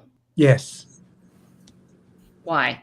That's not a question you'd ask about most organizations. Yeah, most political organizations don't have a leader who served time for bombing shit. Oh, geez. So, no, not like your last group, the one that murdered a family. Honey, My group accidentally killed 3 people, tragically, yes, and also died themselves. How can someone who studied history so deeply have such a narrow view of it? I'm sorry, you dedicate your life to judging the decisions other people made in real time. You missed the point. Of what? Of life. It's important to do something other than catalog and analyze, Anna. You don't know what I've done in my life, Robert. And that's not entirely my fault. I have reached out to you. On occasion. He's trying now. Leah. I'm just trying to point out that you're making a real effort tonight, but that somehow doesn't seem to count. You want to know why? Because he has an agenda to recruit me, us. You were suspicious of him even before either of us mentioned the Wellington Project. Well, it turns out I was right to be. I'll be honest, if I stop to think about how you're trying to use what happened here last spring to launch Robert Armis 2.0, I get a little sick. I think we need to just... If it were another activist coming to you with this, would you dismiss it so out of hand? If they had your history, yeah. Violence won't accomplish what we're trying to do. Oh, you're good, Robert. You're not above bombs. They're just good. They're just not good tactics at this particular Don't talk to me about violence. Hundreds of people were dying every day in our name. We were attacking that. American imperialism. We took precautions not to kill anybody. Maybe open yourself up to the possibility that things in real time play out differently than one of your history books. Sweetheart, God, you've got all that intelligence, all that knowledge and charisma, and what have you done with it? Written books, secured tenure? I've built a life. I've built a successful career and a happy marriage. Yes, you've built a life. I'm asking you to help me build something bigger than just one life. Well, I can't. I cannot in good conscience work with you or endorse your organization. Why? Because I can't. You'll just have to respect my choice. I respect your anger, but don't let personal animosity stand in the way of... I'm a highly intelligent woman. I can hold 2 different thoughts in my head at the same time. I can resent you as a daughter and still despise you as a public figure for completely different reasons. Yeah. A memoir and a book tour are bad enough, but now trying to lead a movement again, a series of books, Netflix? I've studied your era inside and out, gotten under its hood, and what I see when I look at people like you is selfishness rather than community spirit, and narcissism rather than self-reflection, and indulgence rather than discipline. That's all I see. And you've done nothing tonight, nothing to persuade me I've misjudged. Okay, listen. I think maybe we're all just a little... the drinking hasn't helped. No, exactly. That's it. We weren't saints. I mean, not even close. We never pretended to be. We were young. We were stupid sometimes, naive often, and usually overly passionate. But we fucking stood for something. Don't. Excuse me, but I will. No, I'm telling you. My generation, we wanted revolution. And I'll say it, we settled for much less, but we nudged the world a little in our teens and 20s, you understand? Without regiments or tanks, we shifted the course of the most powerful nation the world had ever known. Not drastically, not like we'd hoped, but enough to halt the carnage in one corner of the empire. I destroyed property, but not lives. And now, I want to help people meet hatred and ignorance head on, and you can't find an inch in your understanding of me to entertain the thought that I might be doing some good in the world? Hell, you cannot even bring yourself to believe that I want to. I don't know. Maybe that's what happens when you spend your life reading and writing and lecturing. Just a rigidity to you. You believe life's a straight line of quantifiable events to be studied and put in a drawer. And I am fucked if that isn't your tragedy, Anna. Michael, it was a pleasure. If you still want, I'll be in touch with you about the Wellington Project. You know what we've never talked about? We've never talked about how light your prison sentence was. Excuse me? 5 years? when you could have gotten life. Well, that's ridiculous. He wasn't involved in. Oh, but he wasn't a dozen others. Government buildings, recruiting centers, courthouses, the Pentagon. I mean, they could have charged him with treason, you see, Leah. They could have thrown away the key. Maybe even go all Julius and Ethel Rosenberg on his ass. My God, you're so broken, Anna. It shocks me. We were all in awe of you as students, and you're just listen to yourself. It's like you wanted them to do that. Oh, no, I don't. I wouldn't have wanted that, but all things considered, you got off easy. We need to go, Robert. Tell me about the bomb, Dad, the one that killed all those people and your comrades. Anna, You said you weren't afraid of talking about anything. I'm not. It's best to not engage, Robert. We're all too. Let's just I go. don't know any more about it than you do, Anna. I mean, less probably, seeing as you're obsessed over it. Oh, yeah. Yes, I have. You know, I hope you have too. I had nothing to do with that bomb. Well, yes and no. Right? I'm leaving, Robert. Honey, let's go. Should you tell them or should I? Enough, Anna, please, honey. Let's just No, cut you're going to our- make me. I don't understand. The what FBI. The FBI. You turned yourself in and made a deal with the Federal Bureau of Investigation. Jesus, Robert. I mean, the pole star of everything you stood against. You sought them out, ran to them, tail between your... told them everything they wanted to know. Where are you getting this nonsense from? 5 days after you surrender, the bomb mysteriously goes awry and takes out everyone else in your group. Jesus, is that what you thought all these years? Please don't. Let's go, Robert. My God, Anna, you Mom told me. She told me. She did. She told me everything you told her just before she died. I don't. How you couldn't take being on the run all the time. The group had splintered into paranoid factions, and you couldn't throw away your life for a doomed cause. You turned yourself into the FBI field office in Des Moines. They held you for 5 days. You told them everything and cut a deal. They'd announced that they caught you 3 days after the explosion. They knew about the bomb because you told them where to find it, and then they sabotaged it. That's your mother told you that. You told her. And having told her, you couldn't bear to be near her. Robert. Please don't. Please don't lie. Please, Dad. I have never asked you for anything. Robert. Anna, it wasn't. What? It was.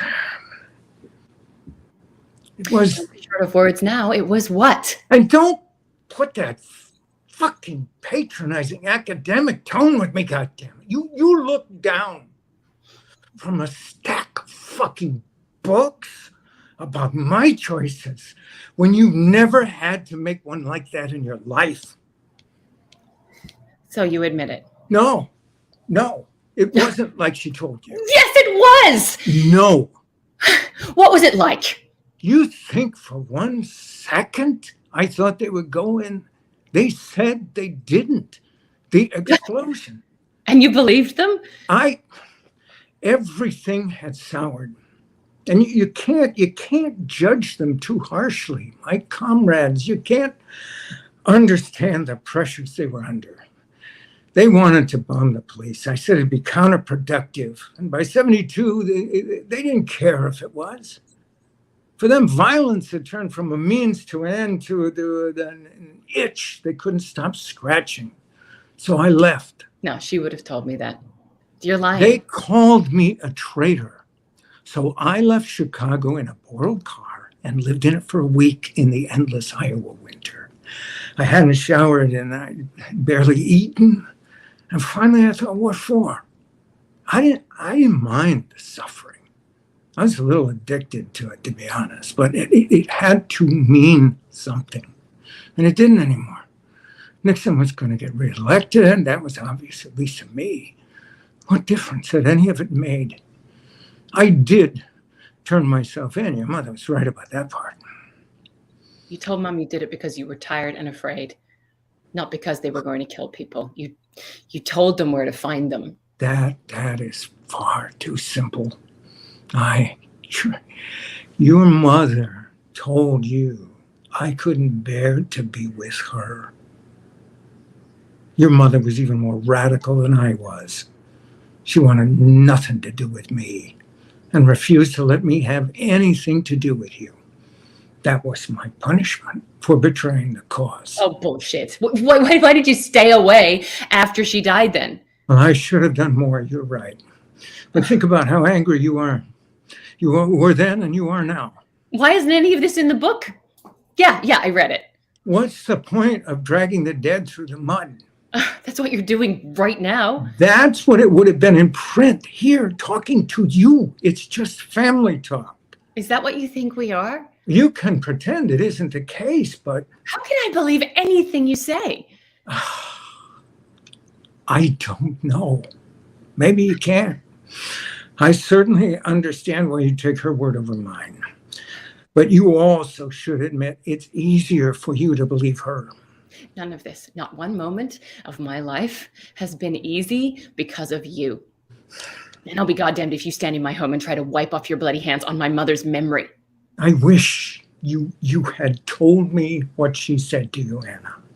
Maybe if I knew, we could have... Don't. I won't hear it, Robert. You understand? Let's go. You got a busy day tomorrow. We have a long day tomorrow. Come on now, babe. He gathers himself, heads to the door. Robert, don't do it. The Wellington Project, just don't. I am trying to do some good with my life before it's too late. Can't you see that? No matter what you think of me, can't you at least... I can still do some good. If you move ahead, I'll tell. I'll tell everything. That'll be my next book. Oh, Anna. I don't want to. I don't, but I will. Why? Because you don't deserve to lead people. I'm not a saint, but we can't wait for saints. Wow. Wow, Anna, you really are a tough grader. But you're not thinking it through. You won't do that.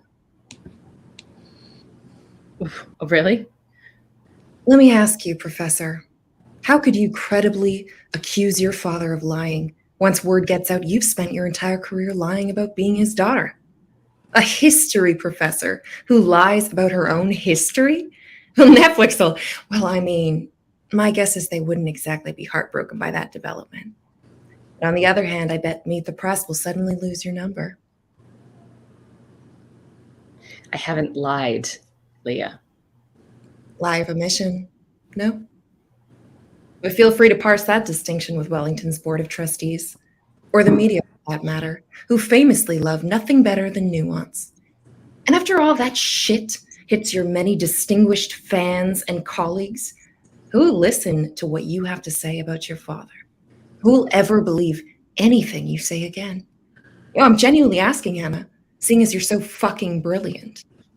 Maybe you'll be able to show me the flaw in my argument. But you can't, can you? Besides, whether or not you'll admit it, you're not sure what the truth is anymore. That white-hot pinprick of doubt that's just shown up in your head, well, shit like that'll fuck you up a little more each day. Especially you, I'd imagine. I really wanted you to help me, Anna. I wanted to share it with you. We have a big day tomorrow. Come on, sweetheart. He heads to the door. There's a reception at the dean's tomorrow after my talk. The history department is invited, I'm told. Leah gently leads him out. Michael closes the door softly. He looks at Anna. He looks over the room. Silence. He decides to start cleaning up. Leave it. Would you mind, just leaving it till tomorrow? Sure. I wish you told me, Anna. I know. I'm sorry. I wish you felt you could have told me. I know. He's my father. You were ashamed. Protective, maybe? I don't know. Not to. Maybe he was. He's trying to save lives. You know, he can't be certain, right? I mean, he wouldn't have. I'm not taking a side. I know. If Robert Armrest did something for noble reasons, he wouldn't have kept quiet about it. At the cost of losing the respect of everyone in his life, let's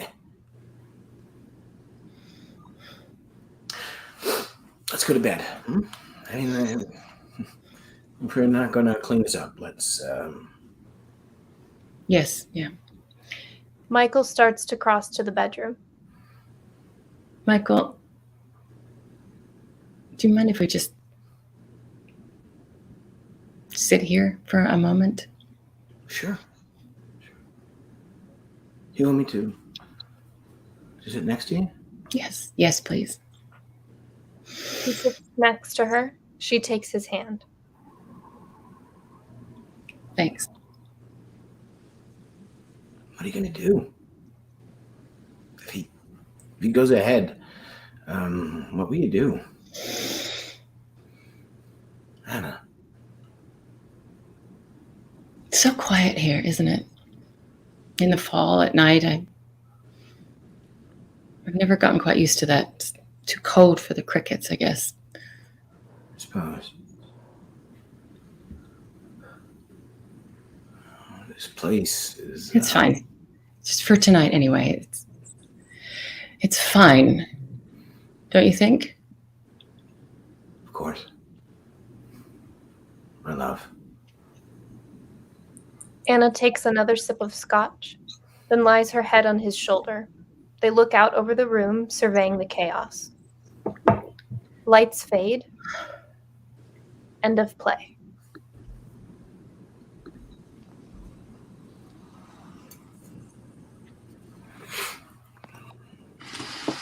Good evening, everyone. I'm Brian Schnipper, the dramaturg at New Normal Rep. I want to thank you for coming to this reading. And now I want to introduce the cast and the director of this reading. First, we have Michael Satow, who's just come up on screen. Sorry about that. No, absolutely. Come on in. We have Eleanor Handley, who played Anna. Martin LaPlatney, who played Robert. Nicholas Safran, who played Leah. Jack Canfora, who played Michael, and who also wrote the play. And then we have our narrator, Kelsey Ann Brown, and our technical director, Adriana Gaviria. Sorry. Okay. So welcome, everybody. Amazing job. That was a terrific reading. Really great job. Thank you. So I wanted to start with Jack, since he's the playwright and he's also in it and is acting for the first time in how long? Since the Clinton administration. Ah. I mean, professionally anyway, yeah. Yeah. So I know when we were picking plays for the reading series, you had said that you forgot you had written this play. I and did. Your daughter actually reminded you. Yeah. And then we actually you sent it to us, and we said, absolutely, this is the play we should be doing. Yeah. No, Emma gets credit for that. I'd written it, and I just didn't. It just didn't do anything for me, and so I sort of put it in the drawer, so to speak. And then when Emma reminded me of it, I said, well, I'll take another look at it. And I literally haven't thought of it in years, and so which turned out to be good, because then I did some adjustments to make it better, I thought, and to the point where I felt I could share it. I wouldn't have shared it as is, but I thought we were talking about plays in process, and I'd gotten to the point where I thought, well, I can at least give it to other people and let them decide. So, being that you said you had written this years ago, it feels very much like a zeitgeist play. Like it feels very much of the moment. So, how much got adjusted in the process from when you first wrote it? Right. Well, in terms of like zeitgeistian things, I would say that nothing really, because I think, as we know, we're all sort of living through this hellish Groundhog Day of social upheaval. And I wrote it in 2018, I think, or maybe into 2019, and I think 2018. And unfortunately, in some ways, I mean, there have been many, many events that have changed things. Obviously, quite radically in some ways. But I think the core of what Anna and Mike, or rather what Robert is saying, unfortunately, I think is still true. I don't think that's abated, and I think if anything, it's actually somehow gotten worse. So yeah. And so in terms of the cast, how did you guys get through all the text? I mean, I thought Michael did an absolutely terrific job at not just pacing it, but finding the humanity and the intellectual, the arguments underneath the wounded animals underneath the intellectual arguments. Really nicely paced, really nicely just committed to emotionally from everyone. Really nice job. I mean, well, he got it from the start, and he actually was very encouraging because I offered it to him to direct, and I think I prefaced it with, well, I don't know, but tell me what you think. And he was very kind and encouraging about it, which made me feel better. But from there, I'm curious to what everyone else thinks, but from the first rehearsal, I just felt we were in great hands, and he got it, and properly so pushed us, to really just move it forward. And Martin, you go ahead, Michael. I will say, I'll take credit for getting the cast I wanted and getting them to speak fast enough. But those relationships and the depth that you are noticing, that is all them. And I enjoyed it, I'm sure, as much as everyone else did tonight. It was pretty cool to watch. Yeah. And Martin, you're new to the New Normal Rep team. But not to Michael. Oh, you've worked together before. I didn't know that. Yes. We worked together 12 years ago, maybe. Oh my God. Yeah. 12 I years. played his dog in a play. Yes. And you played the didgeridoo too. I didgeridoo. You didgeridoo, which is actually the only person I've ever heard play the didgeridoo. That's why I got the job, Martin. I know. That's why. Yeah. Susan Susan loved the play, by the way. Jack. My wife Susan loved the play. She was watching it in the other room. Oh, that's so nice. There you go. One review. Yeah. You get one review. I'll take it. And Eleanor, Standing ovation. Standing ovation. This is amazing. How many times have you worked now with Jack, Eleanor? Oh gosh, I'm not being glib. I've stopped counting because it's obnoxious. We met on Jericho, and then I've done 3 iterations of Jericho. But truly, I mean, gosh, more than my hands, to use Loretta's. We really, yeah. If you count all of the hanging out together we've done over the past couple of years online as well. So yeah, this was a surprise package though, because it came out of the archives, and like a lot of Jack's plays, it really leapt off the page in the reading of it. So it was interesting. He's normally a little bit more self-conscious, at least on the outside. Sorry, not self-conscious, self-confident on the outside. This one, he was ambivalence made it interesting to me. So it was really fun to lift it off the page with this group of people. Right. And what I loved about the play was, especially with the character of Robert, just this incredible arguments that, at first you feel that he's this incredibly so far left, so beyond left that it's hard to get into the brain, and then slowly you start to see all the different facets of the character and and everybody's perspective and how they come at it. And how did you guys get into the characters' heads? I'll Let's jump take in that question first. Well, because I liked your image of the Oh my God, the wounded animal. To me, it's interesting.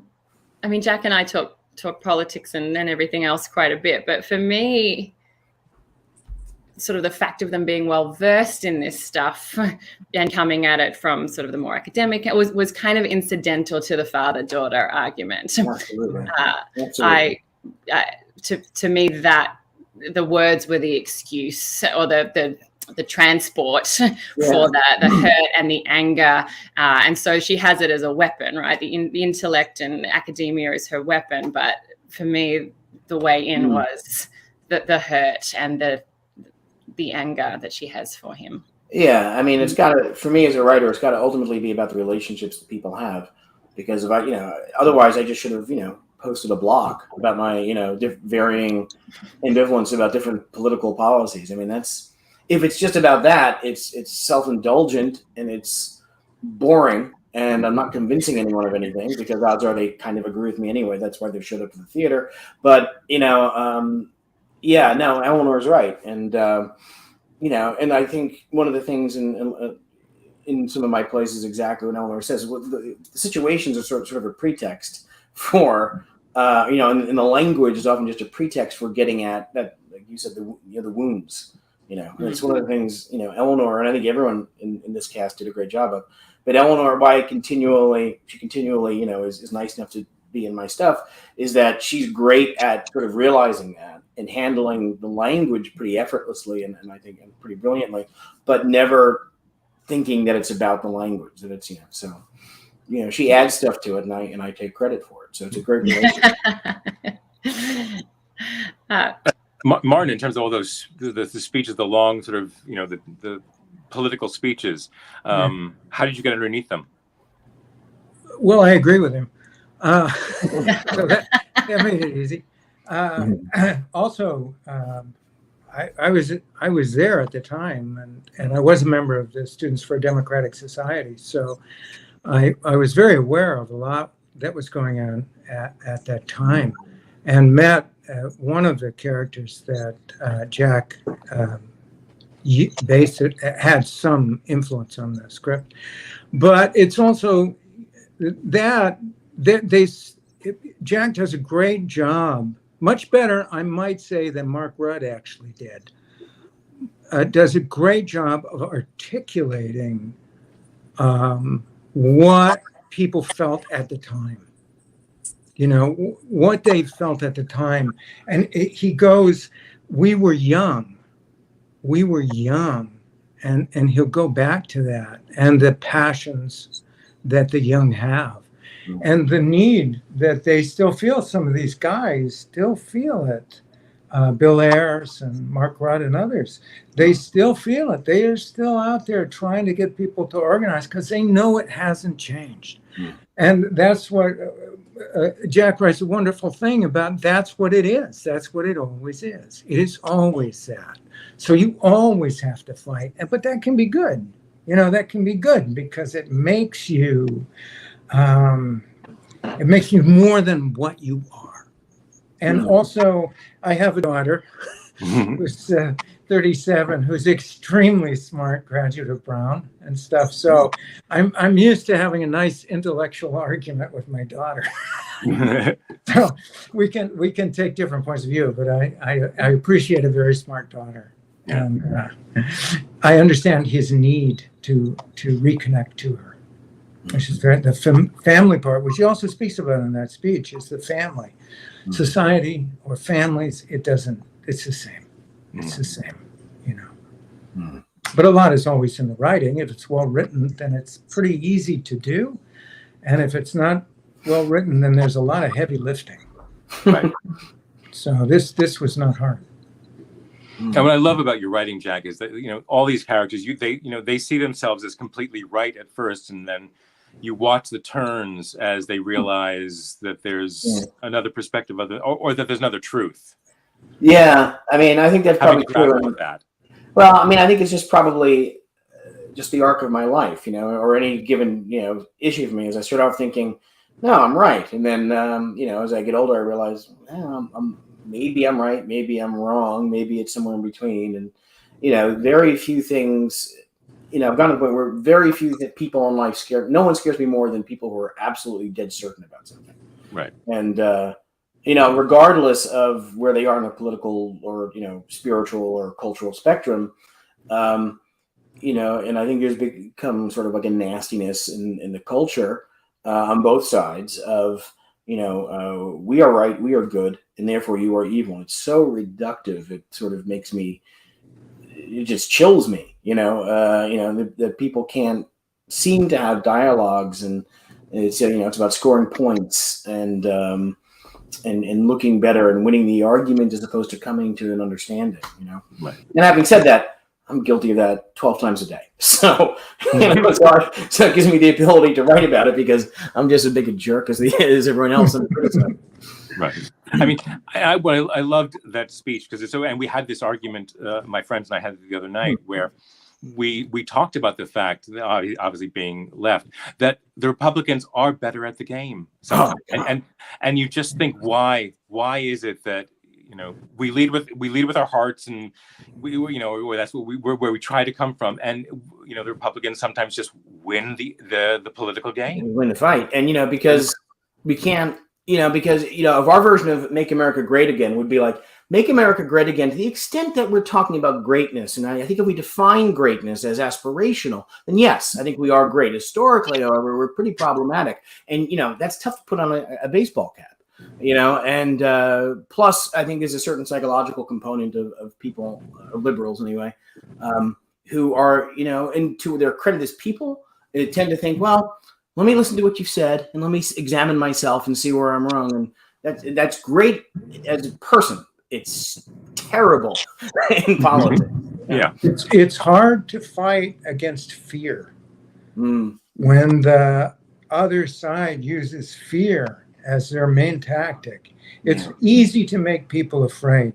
It's very, very hard to talk to them about the gray areas. And they're afraid of a lot. Right.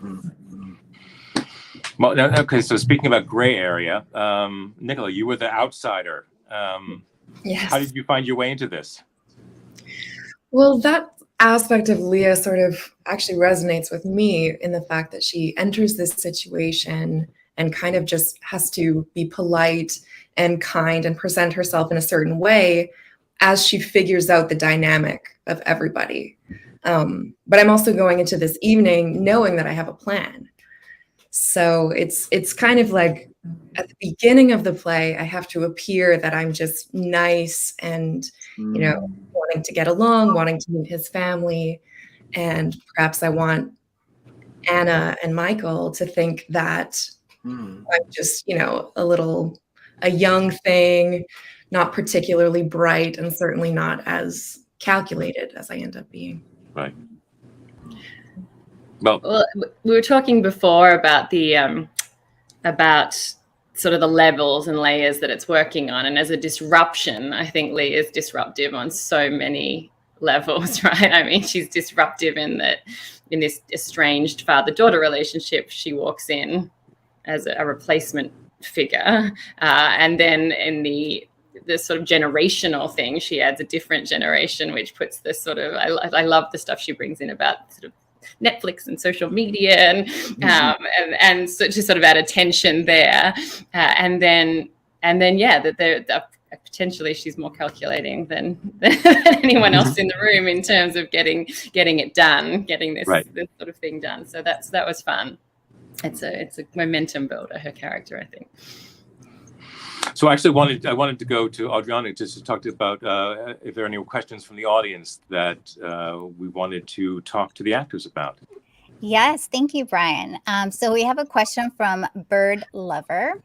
Which do you think is more important to Anna, her father's violent actions in the 60s or his abandoning her? Oh, gosh, I love that question. And that's classic Bird Lover. What's more important to her? I think what overwhelms her more is the abandonment. I mean, certainly as we moved through rehearsal and just through tonight, and I really just feel like the personal takes hold of her, that particularly when the mother comes into it, there is something about the betrayal that she has registered on behalf of her mother, that now that she's passed on, I think she's kind of taken on as part of her battle. So yes, I think when she calls him out for sort of the violence and the hypocrisy at the end, that to me is sort of if we're talking in weapon imagery, that's where she sort of goes nuclear. But I think it's in service of the personal hurt, and I think that really comes out when she says, I've never asked you, I've never asked you anything. Do not ask me to question the truth my mum told me. And that's the one time, and we talked a lot about this actually, that's the one time she says dad in the whole play. And so that to me is really pivotal as to what's really here for her. Thank you. Do we have any other questions? Yes. Michael, were you going to say anything? Or I thought I heard a sound. No, I was just nodding emphatically. Oh, okay. Nodding loudly. So Paul says that the play is more timely today than in 2018. Thoughts? Oh, well, Yeah. good. That's good news. I'd like to, say, it was like a time capsule. Like I'm going to wait on this for a few years in 2022. The right moment, but I didn't. It's just I think it is sadly pertinent. But I also think that it is a little bit, and some people who know me might laugh at this, but I'm actually personally a little bit more optimistic about these things than the play would have you think. Like Eleanor is laughing at me right now, but it's true. I do think. I mean, I think what Robert says in his little speech is you never as a writer want to put your words into their mouths, but I mean, there's a little bit of my attitude about it. He talks about we always get better. We always recover to some degree, and even if it's not the same, and even if there's damage, there's always recovery. I don't know. What do you guys think? I love that, Jack. And I've actually, now that you say that, from time to time that comes up in your work, this idea of we try so hard to make big changes. And there's enough redemption in nudging forward, whether that be in ourselves or greater political endeavors, that just small evolutions are actually a worthwhile pursuit. Yeah, God, I hope so. You know what I mean? I mean, we all try, or at least I can't speak for everyone. I try, and I fail more often than I succeed, and so. I think you have to. I think the older you get, maybe the more you realize, you're not going to run every marathon you can and win every marathon you can. You have to just find consolation in the areas that you can make some sort of small change. And there's an exchange between Michael and Robert, where Michael says, "Well, how do you know I'm not doing anything to try and change things?" Maybe doing what I do and maybe teaching students to think critically and stuff. Maybe I think it does make a difference, and you can't. It's not a. You don't tally up scores. It's not empirical. So yeah. I'm going to do a shout out to Kelsey, which did an amazing job. Yeah, thank you, Kelsey. Thank you. Kitten Cat has some love for everybody here. Thank you, Kitten Cat. Thank you, Kitten Cat. Boy Blue has an interesting comment. It reminds Boy Blue of Kurt, and I'm not sure if I'm going to say this. Vonnegut's writing. Oh, yeah. Well, that's a yes. compliment. Thank you. Let's see what else.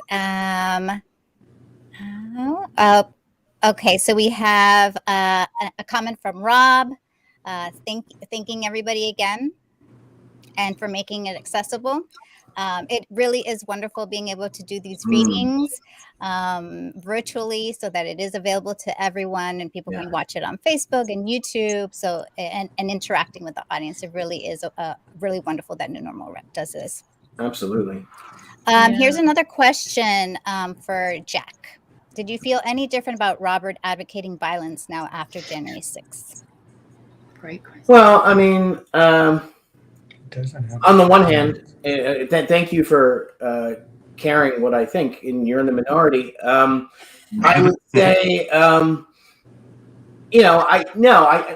opposed to violence, but I'm not opposed to violence as sort of a blanket statement. Like Michael, I mean, I think that if Michael is a very different character than I am personally. And I do abhor violence. I think violence is, should be avoided at almost any cost. But today's D-Day, the anniversary of D-Day, I think it was a good thing we fought the Nazis, and so I think, and I don't care who gets upset about that. I'm going to stand by that. I don't care. It's a very controversial opinion. Yeah, I'm pro us beating the Nazis. And, and sometimes, you can't, I'm a liberal, and as a liberal, I do think the liberal weakness is, spoken as a liberal, is that we think that other people always want the best for everyone too. And that's not always true. And I think it's true very often, but it's not always true. And you can't, and there are times like the January 6th, what makes it so abhorrent is that it was a result of violence. And having said that, I think things are teetering. But I certainly wish that there were more police there, and I wish there were a National Guard there. And I think that was an instance in which, for me, I think violence, if someone's attacking you, I think it's okay to punch back. And so, I would argue in that instance, maybe I'm not as much as a lefty as a lot of the characters in the play, but although with the possible exception of Robert, I think violence is stupid and a terrible way of getting your message across. But if you're being physically attacked, like the people were doing on January 6th, I think it's not only acceptable but right to hit back.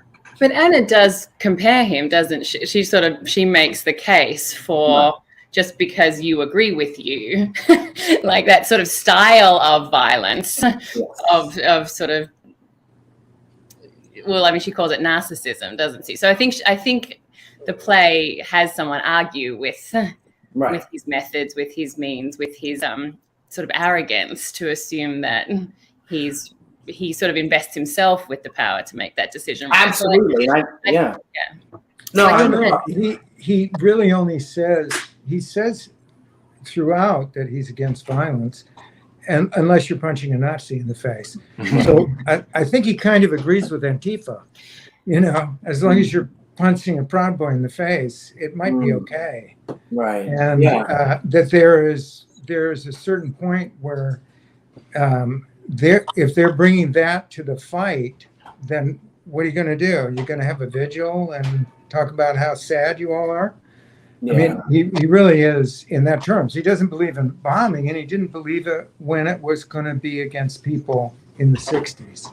Yeah. Right. At least that's what you've written, and neither did Bill Harris and stuff. But I think that his reasoning is fuck it. Sometimes you just have to punch a Nazi in the face. Yeah. I struggle with it. I think, back and forth on it. I think that I think ultimately, apart from the fact that I don't think I have the right or anyone has the right to physically harm someone and possibly ruin their lives and the lives of others, just philosophically, I think ultimately violence like that is the ultimate expression of like toxic narcissism. Because I think, and this is the beginning of the play, I'm my opinion is so much better that I get to kill you. So I'm going to be Robert for a second. Why is it toxic narcissism if it's against a Nazi? Well, I think that, Why is it against the toxic? What if it's a Nazi that's trying to punch you? Well, then you're assuming pinpoint accuracy. This is great. It's like which is what you set off a bomb. You don't know what build, in a home. I think I'll be Anna. I think that's fucking They were very, ridiculous. they were very careful, actually, the weathermen, except for when they blew themselves up. They really warned people and said it was going to happen and blew up a toilet. Yeah. They Well, blew up a toilet. yeah. I will stipulate now that anything I say about not approving of violence is there's an asterisk, and if you look at the bottom of the page, it says, "Of course, not Nazis." Everyone feels safe I not think doing that. I'm having a patch made that says that. Yeah, exactly. But yeah, I think it raises a good point. I mean, that's why I would be, apart from the actual physical, trauma, it's just such self-absorption. And again, what I was talking about earlier, just certainty. That level of certainty is what leads to January 6th. I think. But again, thank you for caring about my opinion, because I got it. You certainly It's not often that leave the happens. argument open. It's not like either side wins an argument. Right. That's what I like about it is it presents an argument that you can talk about afterwards and take sides and stuff. But it's not like you're didactically going, "This is what's right." Yeah. I love that. Oh. Yeah. We have a couple more questions that we're going to try to get in before we close Let's try and out. do 2 more questions, then we'll call it a night here. Okay, so this is for Eleanor and Nicola. The relationship between your characters clearly changes throughout the play. Do you in some ways see Robert as a pawn between the two women? Hi, Greg. Nicola?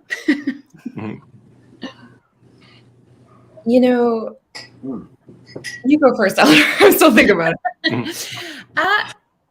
No, I don't see him as well. I mean, my reaction to the "is he a pawn" is instinctively no. And let me see if I can try and figure out loud why that is. I think Nicola, and as she beautifully plays Leah, sort of reveals herself in layers, so that it evolves, because there's that sort of, as I say, that kind of like almost evolutionary reaction to her as this sort of replacement daughter figure who is having a relationship with her father. So that's just sort of complicated, and I love that it's kind of the dinner party setting where we are all sort of trying to navigate the social mores of that. But I think as sort of alcohol happens and the evening wears on and she starts to make her chess moves, that the layers of Leah get revealed. First is sort of cutting her some slack, and then I really love that turn at the end where she turns out to be this really formidable opponent. So I actually think the women get to find their way through that. And I didn't sort of experience Robert as kind of an active participant in that. Certainly his role dictates some of the feelings towards each other along the way. I think Leah probably cuts Anna a lot more slack than she would, because she knows there's this effort to sort of reconcile and bring her on board. I won't, but no, I think the women get to meet each other and go toe to toe. I guess I sort of see not only Robert, but also Anna as, pawns or pieces to manipulate. And maybe not pawns, maybe rooks, or, maybe Anna's even the queen, but ultimately, like, it's about moving the pieces to kind of to further my ambition. I think Leah arrives knowing her strategy, but figures out her tactics along the way. Exactly. And I think that she's probably the smartest person in the room, actually, and which is saying something. And she spots the weakness in Anna, and the weakness in Anna is the certainty that she's the smartest person. And then, and when she goes after Anna, I think it's in the script. I think it's probably the first time in her life she knows that she's been absolutely. I mean, she knows she's just had the rug pulled out. So yeah. Anyway. Good, smart question, Greg. Yeah. This one I'm going to combine 3 and 1. So, Jack, since you wrote and played Michael, how much of you would you say is in the character? Did you ever consider Michael not having smoked the joint, maybe just fake toke in his scene with Robert? And number 3, since you brought this back from a few years back, has anything major changed, tweaked, or added due to the events of the past few years? A lot of things I'll take those in reverse order, if I may. I tweaked a lot. I changed a lot. None of it really, I don't think, really had anything to do with political events. Again, to me, the political events were sort of a flag of convenience. And not that I'm not passionate and interested in those things. I think it's easy to write about. It's really about the relationships between characters. And so I did a lot of tweaking on that. But it's all about the relationships. I don't think I'm very much like Michael. I mean, I guess the other, Eleanor and Michael in particular, and Nicola and Brian can weigh in on that. I don't see a lot of Michael in me. What do you think, Al? I mean, I'm really open. While Eleanor considers that, I will say that it was really one of my favorite things about watching Jack. I was really interested to watch Jack do this because, well, for lots of reasons. It's been a while since you stepped into this kind of role. Right. You wrote it, and I think you're really well suited for the role. One of my favorite things about watching you was watching you listen to the play happen to you. Yeah. And it really felt like you just plucked a person with Michael's qualities, and forced him into this room with these people, and you really heard the play, and it was really fascinating to watch. Yeah, it was interesting too because he's really the most, he's in terms of lines the smallest, and I think he's the peacemaker, and he's more the observer in this, and so yeah, I mean that was a lot of fun. In terms of not smoking the joint, I think Michael has really got a lot of passive aggressive anger towards his wife, and I think that this little rebellion is exactly, and this is part of Robert's genius, is Robert sort of, in the scene seduces him in a way, and it does so wonderfully, and I think he senses that, and he is great at reading people, and I think he knows that he is quietly resentful of the fact that Anna, I think they do love each other, I think they have a pretty good relationship. Anna is at times pretty dismissive of him, and catches herself being dismissive of him, and then changes course. But I think she does know that he's not quite as smart. He's smart, but he's not as smart as she is. And I think it's that. And she, again, has a good grace never to mention it, but occasionally it comes through, which I think for Leah is like, I think she watches that and says, okay, I know how to go and get her. Thank you, Jack. And Brian, passing it on to you, or Michael, if you have any final thoughts. I will let Michael take that final thought. I want to thank the cast. You guys were fantastic. You completely stepped into this and threw yourselves at it and played full out tonight. So thank you so much. Well, thank you, Michael. And thank everyone, because it was so great. And Michael could not have directed this better, I think, and we could not have felt more secure in his hands.